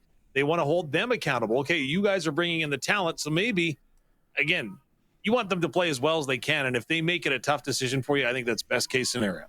I think that a good example of that is when the Riders released Mason Fine last year after a really good camp, right? And of course, I got on social media. I was like, man, he'll get picked up right away. But again, I think in the end, he didn't. He didn't get picked up at all. And one of the reasons why is because I think that teams want to validate their own guys on their own lists, right? So I think that, yeah, I would probably go 3 if I was the Riders. But again, the reason you would go 4 is to keep a guy that's almost guaranteed to move the sticks on a 2nd and 1, 3rd and short opportunity. Like Tommy Stevens is literally unstoppable in that position. I mean, again, he's 6'11" with a 9-foot wingspan, right? Like that's a big boy out there, man. All he's got to do is fall forward and he's getting us the first down. 6'11". Okay, receivers. What are there some receivers that you guys are keeping a close eye on Saturday in Winnipeg? One that I'll mention right off the hop, who I think is kind of a sleeper pick, right? When you're doing drafts, is Braden Missouri. He's wearing number 77. Yep. He came in as an undrafted free agent. So he went through the entire draft. Nobody picked him up. He's out of Western. And the guy's just made plays, play after play after play. Every opportunity he's had, they put him in all kinds of situations. And it's one of those guys that, you know what, we didn't know exactly what we're going to get, but we like what we're going to get each and every play from the guy. Is he an inside guy? Is he an inside guy or a wideout? He's been doing both. Oh, wow. But primarily, I'd say that they would use him probably on the outside. I'm with Dave on this one. A couple of the guys from a receiver standpoint. Braden Misery is one. I really want to see. He was back on the field today. Deshaun Mims, I think that when he's been out on the field, he's been really good. And Daniel Weeb, right? Depending on what. I think that it's a really intriguing group of receivers when you look at the Canadian depth. And one of the things that you've known about the past couple of years is that this staff has been fantastic at finding Canadian wide receivers that are able to go out there and put up productive numbers when given an opportunity, right? And again, we talked about the older guard that are the vets that are reliable, like Mitch Picton that's been in practice, right? Like it's a really, really intriguing group. And I'm excited to see some of these younger guys out there like Mims make some plays if the opportunity presents itself. Well, I had a chance after practice today, as you speak of Daniel Weeb, of course, University of Saskatchewan Husky. He has done it all in camp and another 2 touchdown receptions today. So we spoke about what's been going right so far with him at training camp. Well, Daniel, your former teammate Sam Baker was the touchdown maker, but I would say that you maybe took that moniker on during this training camp so far. What has been going right for you? You know, just trying to come out here and work hard every day, and really just trying not to focus too much on the outcome, and just really putting good effort in every single rep, every meeting, and yeah, whatever comes of that, it's meant to come of that. So yeah, just kind of that's the mindset. Your coaches quite often say that no moment has been too big for you in this camp. I go back to day 1 of rookie camp, and I see Trevor Harris throw a ball to you over the middle and you catch it. Did you ever have that moment of realization that Trevor Harris just threw me a ball and I caught it? Yeah, it's kind of crazy. You know, it's crazy being out here, and like I said at the start, it was super surreal to be out here. It's nice to kind of start to adjust and start to feel that a little bit more comfortable in the environment. And yeah, you know, it's been going good. Just keep working hard every day. At the University of Saskatchewan, Dwayne Dimitrition worked a lot with you to get you ready for an opportunity like this. How much has that helped? Yeah, I mean, Coach Dim has been huge in the process of my development, and I'm super grateful for everyone at the Huskies. And yeah, I've learned so much of the Huskies, and it's prepared me really well for this camp, and I couldn't be more grateful for those guys back there. You can't coach height, but you've done it with your feet. How important has that been, and how do you feel it's gone in showing what you can do? Yeah, you know, I can't control my height. I can only control my effort. I think that's what I can control. And at the end of the day, just go out there, do my best, and that's really been what I've been trying to do every single day. And yeah, whatever comes of that, it's meant to come. During the interview process of the Combine, Jeremy O'Day has talked a lot about how you answer the question about your height by saying, well, really, there's a guy by the name of Weston Dressler who did all right. How did that come to your mind, and what was your thought process? Yeah, for sure. Yeah, you know, he was a smaller guy that had great success in the league, and actually I did a camp in grade 9 or 10, I think, and he was coaching it. So I've had some coaching tips from him, and it's kind of crazy to have that coaching from him to begin with, and then just obviously growing up a Riders fan, seeing him play on the Riders and have that success, it's huge. You know, it gives a lot of hope for smaller receivers like me. So yeah, just trying to, you know, do what I can with what I have and control what I can control. And yeah, it's nice to have those guys to kind of look up to. As we move forward, have you dreamed about putting on the jersey for a game? Absolutely. You know, it's been a lifelong goal of mine to play pro football, and yeah, just taking it day by day in the moment, you know. So what do you need to do then to make that happen? I think just keep putting in the work, you know. Just keep working hard every day, making sure I'm taking care of my body, taking care of the playbook, being a good teammate, and I think that's what I got to do to start for sure. Yeah, it's a great story, isn't it? Isn't it, Dave? Like, Dave, you know him well. You guys didn't ask me, but I'll throw it out. I'm curious to see how he looks. And Mims. Yeah, 8th round pick out of Rosetown, right? Like, again, moves to Saskatoon and then just continues to progress through the high school ranks. So, yeah, I'm with you. Well, they're going to get a chance to play fast as well. You got to remember, guys, that all of the plays that they've put into this point, it's going to get pared down to about 20% of those plays, right? And the reason why is, again, we talked about this yesterday, coaches want to be able to evaluate these guys at their best. So the playbook that these young guys get, Weeb, and a couple of the other guys, Mims, Deshaun Mims, Misri, Neal, Robustelli, Neal. I think that, yeah, when you look at the play sheet, they're gonna know exactly where they need to be when they're supposed to be there, and that's going to give them the confidence to play fast and get the best evaluation. So it's going to be good to see. Okay, boys. We'll catch you after Glen Suitor, about 20 after the hour for the last one of the day. Please do it. I want to see food on that table. Yeah. We want to see food on that table. You guys missed it. You guys missed it, man. We had the chicken nachos. They were on the other table. Are those chairs really in that room, or are they special just for you? Oh, they're here all the time. Oh, they're here. Yeah. It's the rider room. You can tell, man. You know when you sit in the comfy chairs, but you know that they've been used a lot. Yeah, that's the vibe you get. They're well worn. Okay, pack of smokes, well worn, hidden in there's a bunch of change. All right, boys, catch you in a bit. Sure. Training camp reports are brought to you by the Red Zone Sports Bar in Saskatoon, where they are right behind the Travelers. They got the rider room and a whole lot of good food up there. Break time. It is the Sports Cage streaming at sportscage.com. NASCAR had what I would call a quiet week last week. They were in North Wilkesboro for the All-Star race. It's an event more for the fans. The drivers did say that North Wilkesboro deserves a regular spot on the NASCAR circuit, so watch for them to maybe move a race to that location next year. Charlotte is where we're going. Yeah, Charlotte's where we're going Sunday. Kyle Larson's trying to do the back-to-back, the 500, the Indianapolis 500, and then get on a plane and fly to Charlotte and do that again. Hopefully he can pull it off this year. Last year he wasn't successful. Look for Kyle Larson to make that on Sunday. So if you're watching racing, there's 2 to watch and see how Kyle Larson does.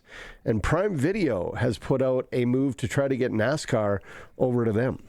We got a text in from Roscoe. Yes. He thinks that Reddick is the guy, the bet. You know what? Reddick's a good bet this weekend. He really is. Yeah, it's a track that sets up well for him. The mile-and-a-half track.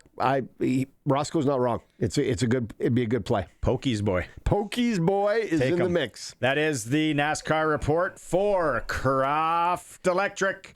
Anything you need electric, you get work done for. 27 years reliable service in and around Regina. CroftElectric.com and on all socials. Crofty, we love you. It's time for the Sports Ticker, brought to you by Extreme Hockey and Sports. Whatever your spring sport is, Extreme Hockey has you covered. Huge one at the World Hockey Championships. If you haven't heard, Canada losing to Denmark. The Danes score with 2:17 left to tie it, and then 49 seconds left in the third to win. Binnington was solid for Canada. Canada just bad outing there. NHL tonight, Carolina hosting Florida, down 1-0 in that series. Toronto Maple Leafs no longer in partnership with Brendan Shanahan. The contract won't be renewed there. Blue Jays win this afternoon against San Diego. NBA tonight, OKC, they're up 1-0 back at home against Minnesota. That is your sports ticker for Extreme Hockey and Sport in Regina. Whatever your spring sport is, hockey, lacrosse, baseball, golf, softball. See Extreme Hockey and Sport. They're local, always supporting local. We're going to start hour 3 with Glen Suitor. It is the Sports Cage on the home of sports in Saskatchewan, 620 CKRM. What a great show it's been so far. If you missed any of it, you can go back and listen to it in podcast form, or you can watch it on YouTube if you really want to check out Sharky. Thank you. Yeah, we started it off, little training camp report. Kimbi Daniels, former Swift Current Broncos. Great piece. 1989 Mem Cup winners, Memorial Cup memories as the Medicine Hat Tigers get set to start that tomorrow.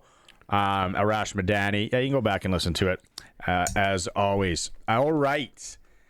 It's that time. Let's go out and talk to Brian Raymond from Flowing Springs Golf Course. First off, I got to ask, Brian, I don't know what years you were involved with the Moose Jaw Warriors organization, but when we were talking to Kimbi Daniels, there was a night in 1989 where Swift Current put up 10 power play goals against Moose Jaw.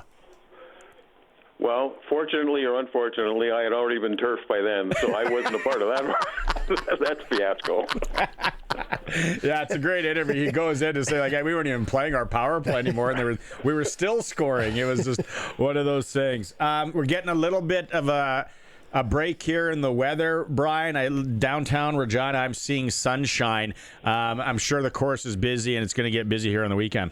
Absolutely, and it's disappointing to lose the traffic when it rains, but man, is it going to pay dividends for the golf course? We got some heat coming, and the golf course is turning green literally overnight.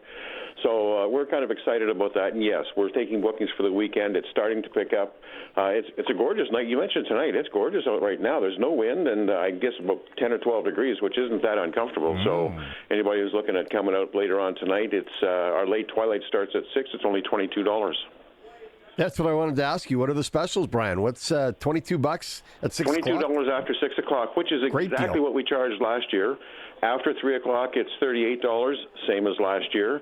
And we also have senior rates during the week, and lots of Monday and Wednesday. This is a big one. Monday and Wednesday, ladies and seniors over 60, $39. Oh, Brian, can I just say thank you from the golfing community for keeping golf reasonable? Because everywhere else it's going through the roof, and you guys are just keeping it so affordable out at Flowing Springs. Well, it's a family business. We work really hard to keep it reasonable. We understand it can be tough at times for folks to get the sticks out and get out playing. So we try to make it as user-friendly as possible. It's a great place, like you said, to take a beginner to go out, maybe play at night. But if you got a beginner or a junior and you want to just go whack some balls on a driving range, one of the best ones in southern Saskatchewan's there.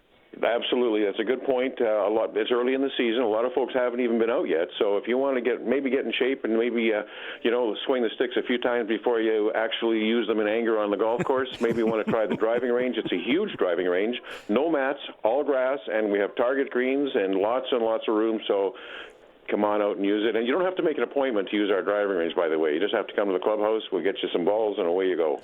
Okay, I'm going to ask you the token question on how they find you, but how far in advance can people book? Because I know people are starting to think about coming in next weekend for the Rider game. How far in advance can they book, and how do they find you? 7 days a week, or 7 days in advance. Sorry, we book 7 days in advance, and if you're looking at making a booking for next week, anytime, for sure, just give us a call. 306-543-5050 is our phone number, and you can book online at flowingspringsgolf.com. Right on, Bri. Have a good weekend, and it should be good out there. Absolutely. We talk to you next week. Take care. Yeah. Did you hear the prices? Yeah. To golf? $22. What year is it? Yeah, exactly. Can still get your 18 in for $22. That's a deal. And Flowing Springs is like literally, 12 minutes outside of Regina? Yeah. I like some of those holes. That one uphill. This is number one. No, well, number one goes uphill. Number 15, or is it 13 on the back? Goes up the hill but along the road. Yeah. That one's a tough one. You can't see the green till you're right up there. I've hit it onto that road or the field. I put it over in the farmer's field as well. Yeah. Flowing Springs Golf Course. Okay. When Sharky's here on Thursdays, usually it is for Flooring Superstore. It is. Park Street. 25% off right now. They bought a whack. Thousands of yards, and they bought a whack. Square feet. Yeah, 25% off right now. Everything if you need flooring for the cabin, the house, basement, your house, your girlfriend's house, wife's house, both of them. Anybody? Dogs? Doghouse. That's where I stay. 25% off right now. Flooring Superstore. Trent Dickett and his team. They've been in the business over 30 years. All right, let's go talk to Glen Suitor. Time now for press coverage with CFL and Saskatchewan Roughrider legend Glen Suitor on the SportsCage. Brought to you by Bronco Plumbing and Heating, where professional service is guaranteed. They'll treat you right. 781-2090. All right, Glenn, it is a lot of Rider fans excited. It's game week, preseason game number one. It's only preseason. Small little playbook, as Luke, talks about and all that, but it's always exciting here. First off, do you play Trevor Harris in this one in Winnipeg? Yeah, it's a great question. And there's a couple of different approaches that I've seen throughout the years from coaches. You want to sort of establish who you're going to be in the preseason, I think, as a coach. And that's pretty standard across the board for all of them. But at the same time, you have to evaluate. And I know Luke and Dave talked about this at length, but you need to see the new guys not necessarily new players like rookies, but the new guys like Jake Maier in your system. And if you only play him a quarter, and let's say Winnipeg has the ball longer in that quarter, then now you only get maybe 2 series, and that's not enough to really make a good evaluation. Not that, Jake's going to get cut or anything like that. I just mean you want to see him in the system. My preference is that starting guy, especially when it's a Trevor, a 39-year-old, a guy that's been around the league as long as he has. You know what he has. You know what he's going to bring. You really don't need to, evaluate him. Mm-hmm. It's not about the chance of injury. I know that always comes up, but that's not what I'm concerned with. You can get hurt coming out of the shower the wrong way. I'm talking about. Well, my life. I'm a bath guy, Glenn. Well, I've actually seen it where a player didn't make a game roster because he stepped on the edge of the shower thing in the hotel room and cut the bottom of his foot. Can happen. What a way to go down. So you can get hurt in a lot of different ways, and that's not why I'm saying it. I think evaluation, especially in the first preseason game, is the priority. You got a whole bunch of new faces. You got new guys to the system, and you need to see, can they get it done with a different spotlight on them than practice provides? And that's what the preseason is for. So for me, I don't even dress Trevor. Don't even dress him. The BC Lions didn't dress Vernon Adams. He didn't have pads on. And Nathan Rourke played 4 plays because he's from the island, and that's where they were playing the preseason game. So they wanted to, run him out there as a starter. Yeah. But he handed the ball off 4 times, and that was it. So that's what I do. I don't know if Corey Mace is going to, play Trevor a little bit. I know with Trevor's injuries over the last couple of years and Mueller being relatively new as the OC that, you could make a little bit of an argument that they need to get in sync. But here's the other aspect, guys. Trevor might not have his starting group around him. If they decide to test a receiver or a couple of linemen, now you're not really building chemistry either. Nope. We've talked about the Riders, and this show talks about them obviously more than any other place on the planet. What do you know? What can we expect? What are we going to see out of Winnipeg? What is there to watch out of the Bombers? I want to see if they're getting too old. I can already tell you they're too old. Well, you probably won't see a lot of Willie Jefferson. You probably won't see, you're going to see a lot of young guys too. Same at the quarterback spot, but they have changed an assistant GM. They have changed their defensive coordinator last year. They have now changed and lost their offensive coordinator and have a new offensive coordinator. Now they're hiring within the Winnipeg Blue Bombers, so they're guys that have been around the organization, but.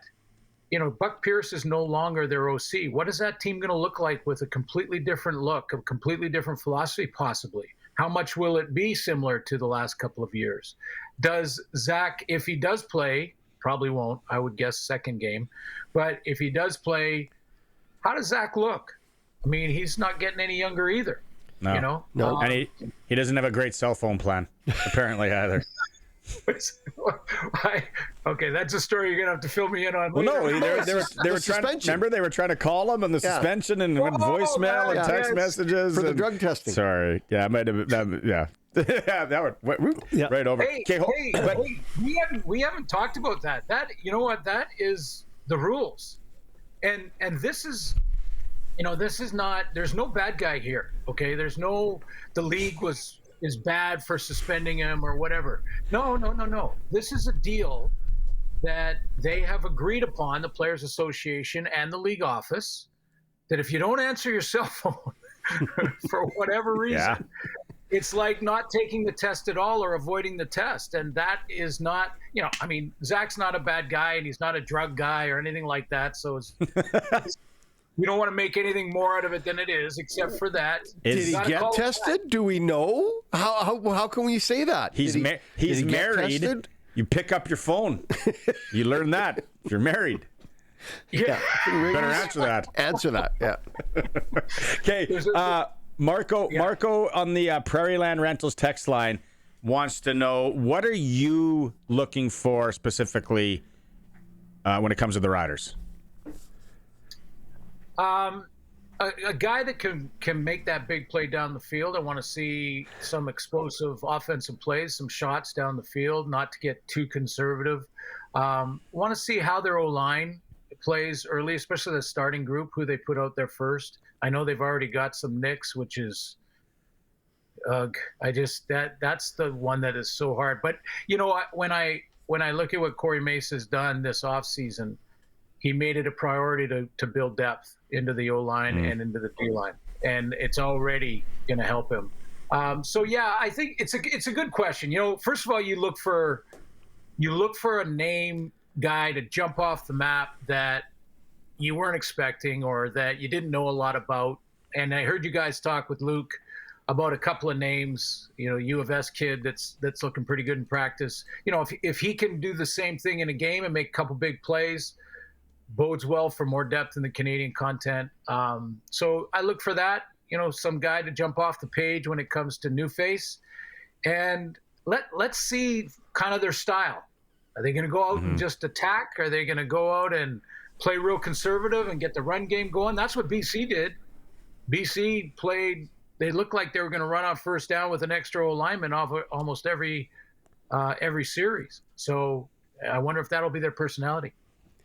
Interesting that you comment on the style that they're going to play, right? I think everybody wants to see an attack style in Saskatchewan. We want to win by 50 points every game. We want to be up by 30 at the half. So it's interesting that you make that comment. Who do you expect them to... Is there a name that you're looking for? Like we talked about Weeb a little bit. Is there a name that you really are looking for to say, let's make this the attack guy? Yeah, and I'm going to wave the Canadian flag here, but I am going with Emelis and Schaefer Baker. Nice. I remember back in those early days, the first couple of years, it really feels like you're standing in the middle of the freeway and the cars are flying by you. That's what it feels like when you get into games. Yeah. And what you have to try to do as a first, second, and even a third-year player in a lot of cases, you have to try and make sure you're not giving away that that's what it feels like. Like the coaches can't see that in your face. Fake it till you make it. Fake it till you make it. Fake it till you make it. Look at how fast everybody's going. That's life. Exactly. That's life lessons they should teach kids. Exactly. So, I expect Emelis to take a major step. Like, he is such a smooth route runner. We've seen his vertical potential and how he can go up and rip it down. Schaefer Baker, I think we're scratching the surface on him. So, if those guys can jump up and be 1,500-yard receivers this year, watch out. I mean, I know that Rider fans are saying, I'm concerned because we don't have a Geno Lewis. Well, you don't have a Geno Lewis, but I think you do have that guy, the potential for that guy, and maybe more than just one. Remember when Geno Lewis wasn't Geno Lewis? Like, you start somewhere. Yeah. That's how it always is. Right. Randy Moss wasn't Randy Moss until, third, fourth year or whatever it was. So you're correct. Okay, last one for you, Glenn, today before we go up to training camp here. Are you calling the season opener here in Regina? And is TSN bringing the whole crew, the whole band? Yeah, well, so we just had our conference call, and there's some things that I still can't get to yet, but as soon as I can, I will definitely let our listeners in on the information.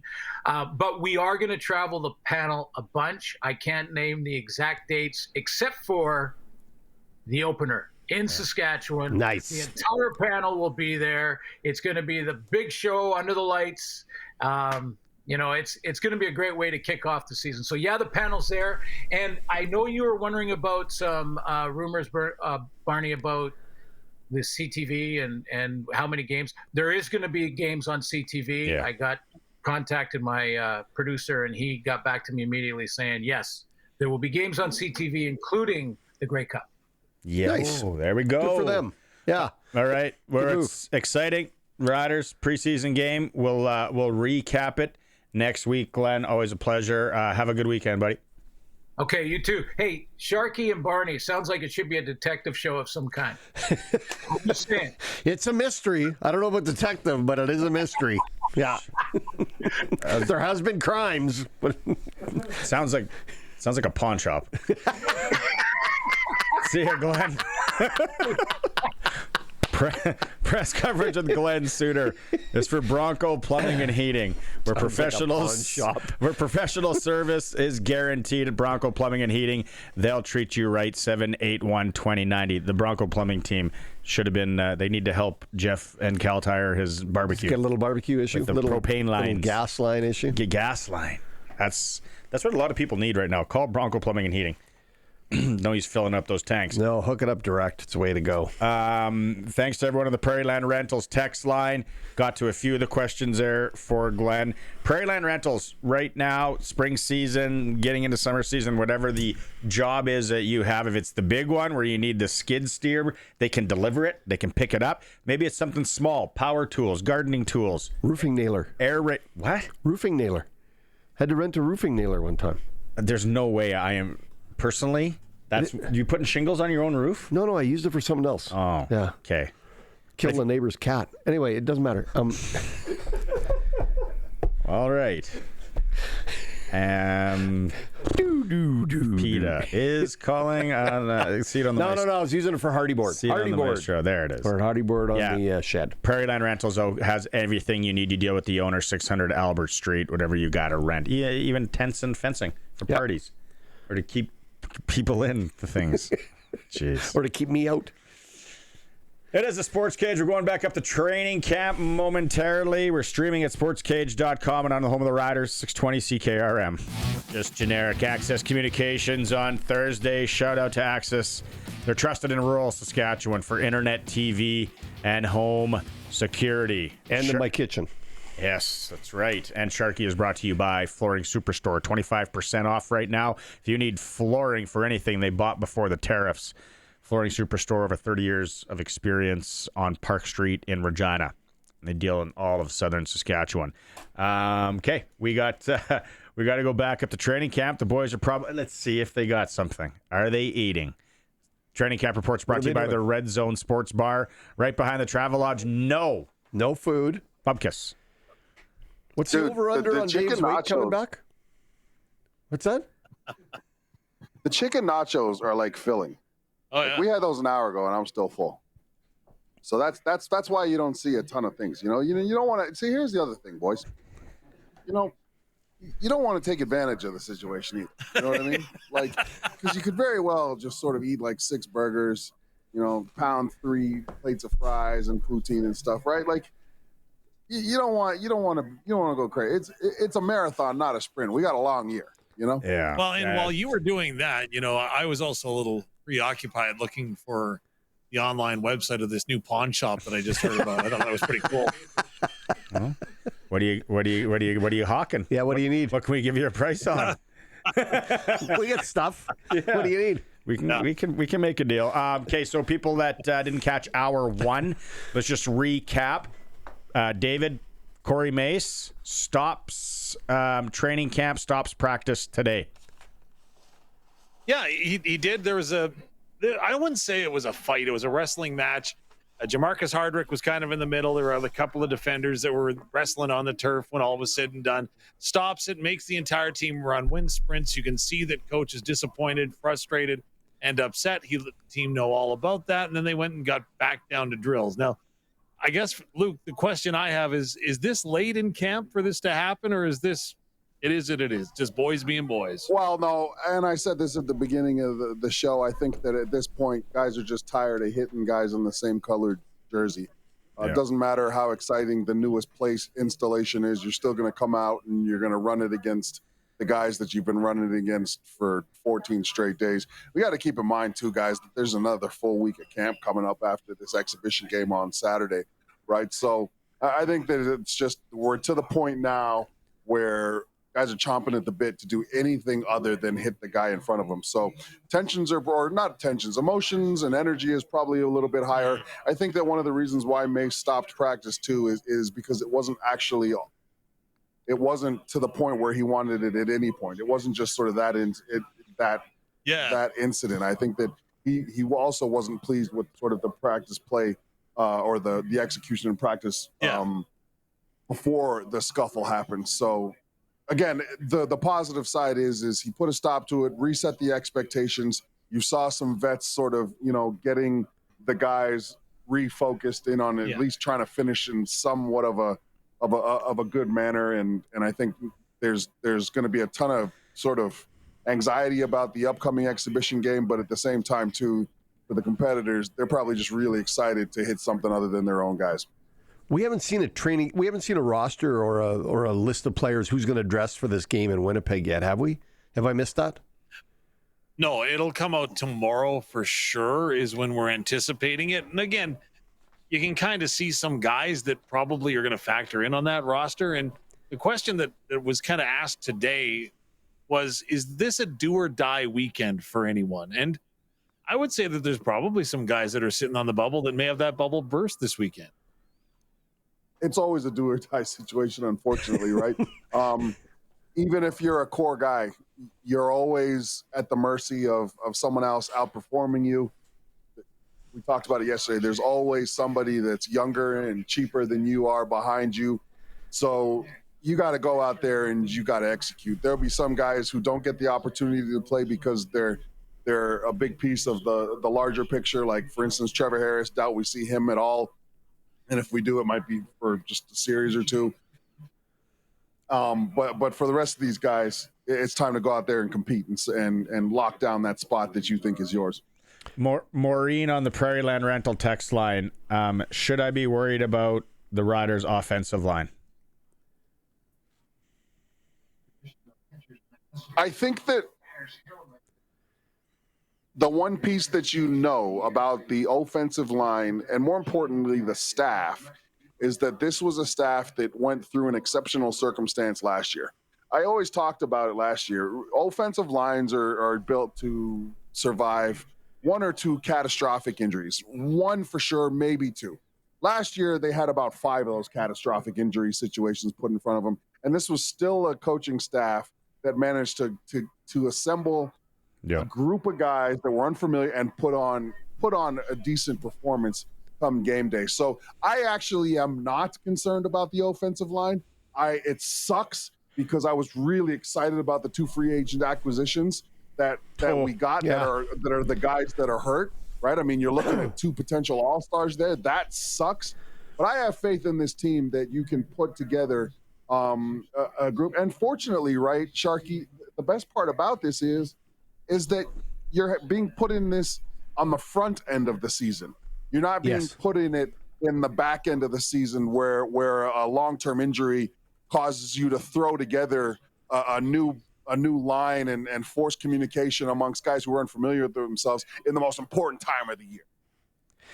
We're leaving for Winnipeg tomorrow, obviously. Getting there. Do they go back to Saskatoon afterwards, or do we come back to Regina? We'll come back to Saskatoon afterwards, but then everybody's packing up and heading to Regina on Sunday for the first workouts on Monday. Nice. Dropping me an energy drink and I'm getting on the road. Put on a playlist. I'm back Saturday night. Hey, the nachos have been great. The cheeseburgers are great here.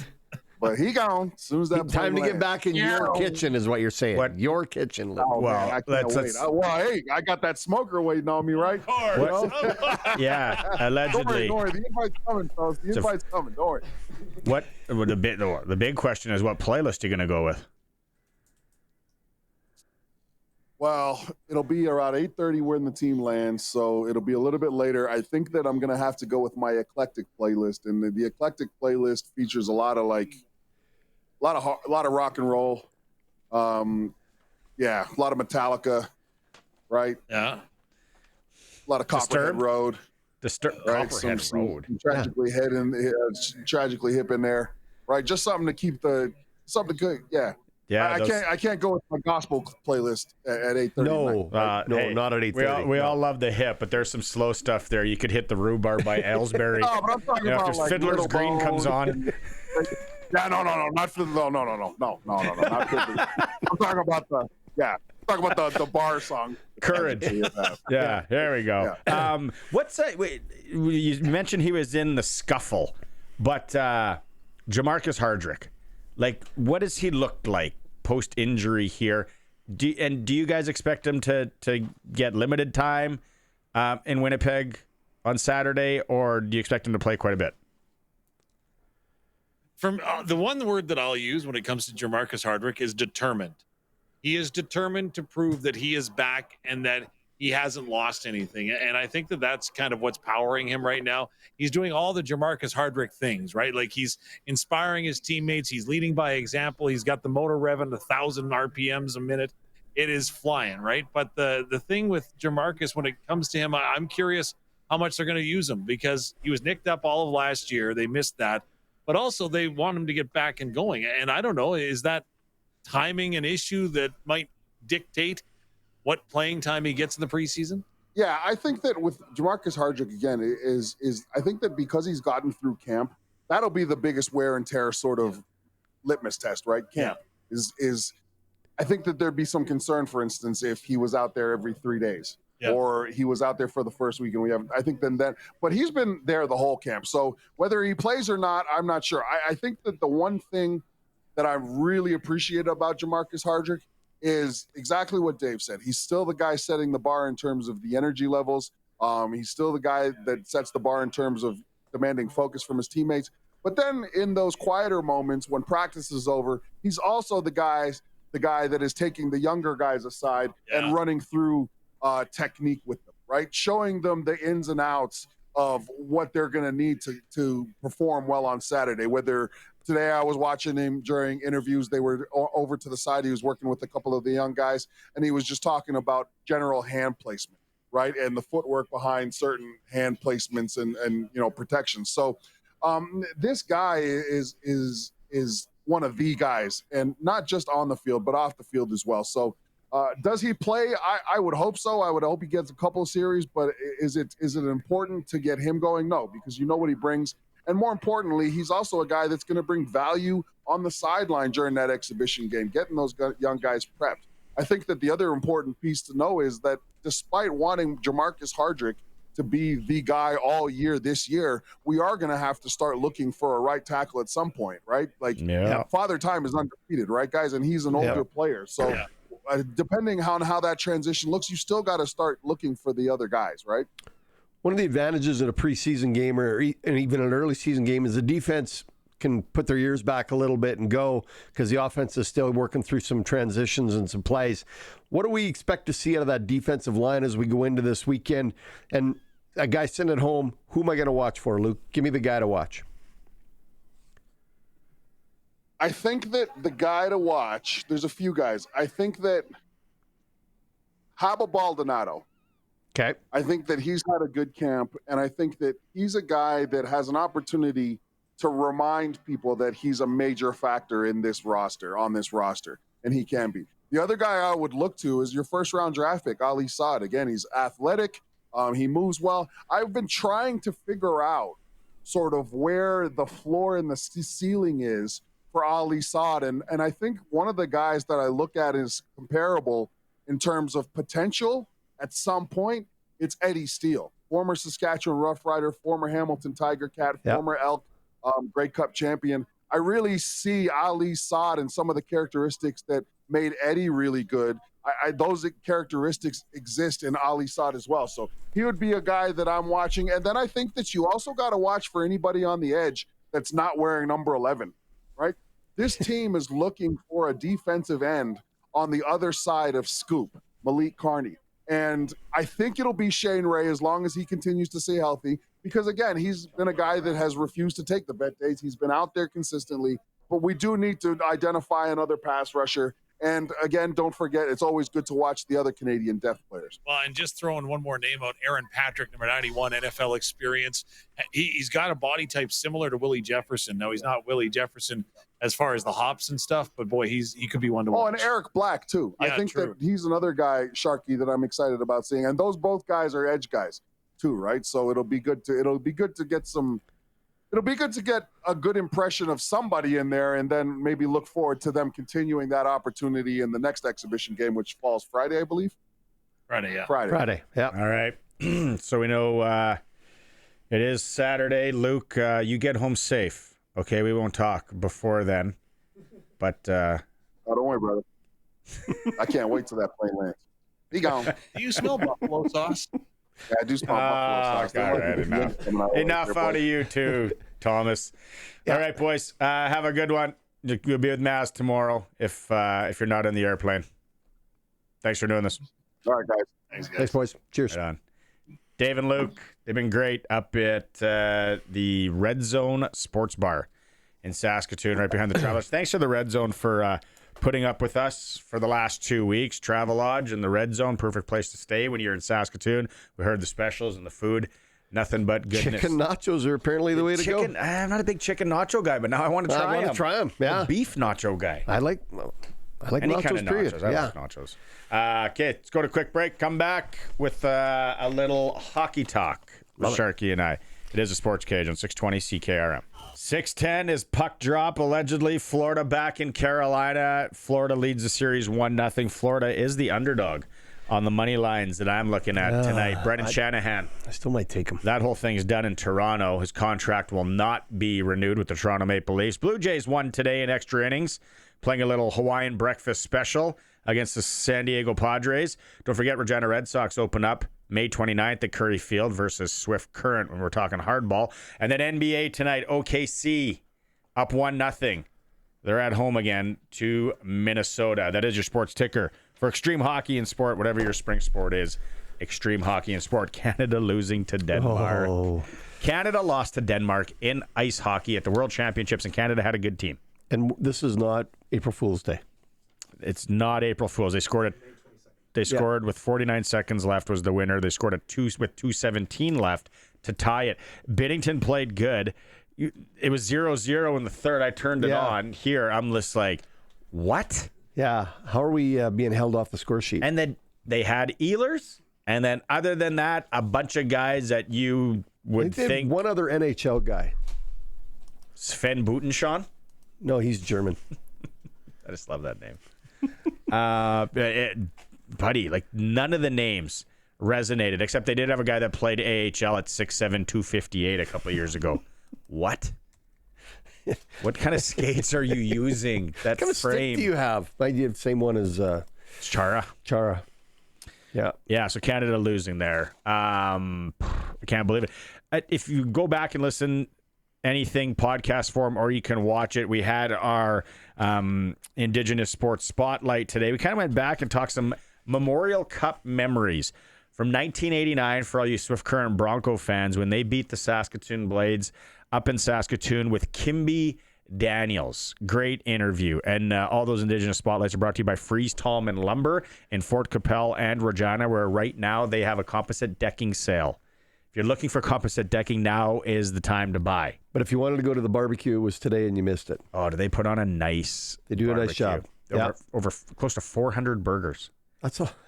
Yeah. Mind you, that could have been 200 guys. Shout out to John, Derek, Mark, Jay, Alicia, Kim, Raylan, Andy, Maddie, and Cam in Fort Capel. And Jeff from Cal Tire for bringing the Jeff barbecue. from Cal Tire. Yeah. He'll be smelling like barbecue for a week. Did a good job, Jeff. Yeah. Shout out to you. Okay, we're going to come back. We're going to talk Prairie Golf Gems, one of the local courses in the valley. Beautiful. It's a new future here, brought to you by Flooring Superstore, the same company that brings you every Thursday. We're 25% off right now across the board at Flooring Superstore Regina. I got to get the missus and get over there. It is a Sports Cage, streaming at sportscage.com. Welcome back to the Sports Cage. It is time to showcase some of the area's top golf courses, some of the province's top golf courses. If you got one that we should showcase, drop us a line, 936-6262, Prairie Land Rentals text line, and we'll look into that. Prairie Golf Gems is brought to you by Trent Dickin, who knows a thing about golfing, likes to play, and his experienced team at Flooring Superstore Regina on Park Street, celebrating over 30 years of business. Anything you need for flooring in the house, at the cabin, They are local. They've always been here. They support local a ton. You can visit Trent and his team at Flooring Superstore Regina. All right, with us is PGA Canada head professional at Deer Valley Golf Club, John Greeno.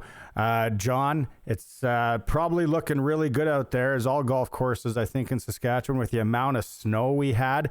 Golf courses came out and wintered really well. Probably the same in Deer Valley? Yeah, no, we came through quite impressively. The golf course opened up a week earlier than normal. We were actually the first course open in Regina, which is new for us. And we were excited to see golfers early in the season. The snow definitely helped. And then the rains we've had over the last couple weeks here have really greened things up. And got to give a big assist to Mother Nature on this one. You know, there's a lot of people that travel into Regina, whether it's for Rider games or whatever, and maybe they haven't played Deer Valley or they haven't played it in a while. But really, the setting in the valley is second to none. Yeah, it's pretty unique. Like, we get a lot of out of town play.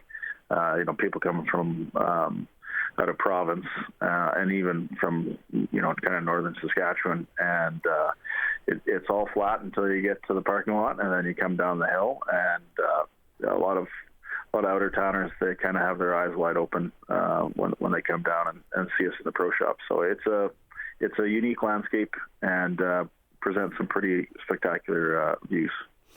Also, you got the deck, the full dining. If after you're around, if you just want to sit and have a pint or a bite to eat, the clubhouse is a nice setting as well. Yeah, like it's a good 180 degrees of just absolute beauty when you're sitting on that deck. So we get quite a few groups come out just to use the clubhouse facilities. They don't even golf, but it's a unique spot to sit and have brunch or have a drink with a friend. What can you tell us about, maybe people we're still a little bit early in the season here, but maybe people are looking to grab a membership. You guys do have some flexible membership opportunities, and then just, tee times and rates in general. What are the rates? What are the twilight rates, stuff like that? Yeah, so I'll start with rates. So like our weekday, we've got a weekday rate and a weekend rate. And we're at full rates now. The golf course is in fantastic shape. Our weekend rate is $78 plus cart. All green fees include driving range privileges, which is unique. So we see quite a few golfers come out and spend some time with us well before their round. We do sell range time if you're not golfing with us that day, but we don't sell buckets. We just sell time on the range, which is kind of cool. Yeah, and then we have a really popular twilight rate. Starts at 3 o'clock most days, and then we have a late twilight that starts at 5. So some pretty good pricing throughout the day and throughout the week. And as far as memberships go, we've got a pretty wide range of memberships, everything from weekday memberships to junior memberships to full adult memberships, and we've even got some young professional memberships for golfers that are under 36. So there's some deals to be had, and some great opportunities to play the club. Deer Valley is one of those golf courses too, John, that you can play so many different tees, right? So you although it might look like a daunting course for a beginner, there's a number of different tee options to kind of make it enjoyable for everybody. Yeah, Deer Valley is known for, it's tough to get to the greens, and we've got some challenging greens out there, but we've got 5 different tee decks. So there's some different distances that people can choose from. And, if you're having a bad hole, just enjoy yourself, have a drink on the cart, and wait till the next one. Absolutely. If there was one hole, what hole is it that you think people rave about, or a lot of people get to pick the phones out and take pictures? Yeah, signature hole would be hole number 2 for us. When we first opened, Score Magazine had us top 5 in the country for new golf courses that year on that hole. So it's definitely a spectacular spot. I'm a big fan of hole 13. Once you get out there, it almost feels like you're in the valley. It's a beautiful tee shot, and you can just see for quite a long way down the valley, a couple different directions. So yeah, and some people like some other holes. So it's there's some definite beautiful vistas out here. Let's give a shout out to all the staff, maybe your assistant pros and staff, and greenskeeper, and the obviously restaurant staff as well. Yeah, our assistant professional team is Sam Wells right now. We've got John Warner coming on board shortly, and they do a fantastic job with lessons and club fittings, and we've brought in a great selection in the pro shop. We kind of have a bit of a boutique feel, but some unique pieces. Tim Barry and his team on the superintendent side of things are they've been working their butts off, and to get us open earlier than ever was really impressive. And just keep working on the golf course every year, making it better. And we've got Bietta Klein from Valley Girls Catering. Their whole team is fantastic in the lounge, and they put on some pretty good specials. I get a chance to eat once or twice a day here, and I'm never sick of the food. So, and then it's always a great place to host an event if somebody's looking to host something this year. Yeah, we do quite a number of outside events, whether that's tournaments or weddings. We're just completing an upgrade to one of our facilities so that we'll be kind of getting into the wedding game. So that'll host up to 200 people here starting in June, and all of our tournaments will be down in our tournament pavilion. So making some upgrades on the golf course that way. But yeah, we get lots of, that charity scramble or a work tournament or stag. They like to come out and have some fun with us. All right, all the information is at deervalleygolf.ca. John, thanks so much for doing this, and continued success out there. Yeah, appreciate your support, and good luck. Again, if you have a golf course that you think we should showcase, give a shout out to our Prairie Golf Gems for Flooring Superstore. Hit us a line, 936-6262. And we will try and get to that here over the next few weeks. A lot of courses in Saskatchewan, like we talked about, in fabulous shape because of all the snow we have had north, south, central. They all look good from what I'm hearing anyway. Prairie Golf Gems brought to you by our friends at Flooring Superstore Regina. Over 30 years in business. If you need anything, flooring, go see the experts at Flooring Superstore in Regina. This is the Sports Cage. We are streaming at sportscage.com. And as always, on the home of local sports in Saskatchewan, 620 CKRM.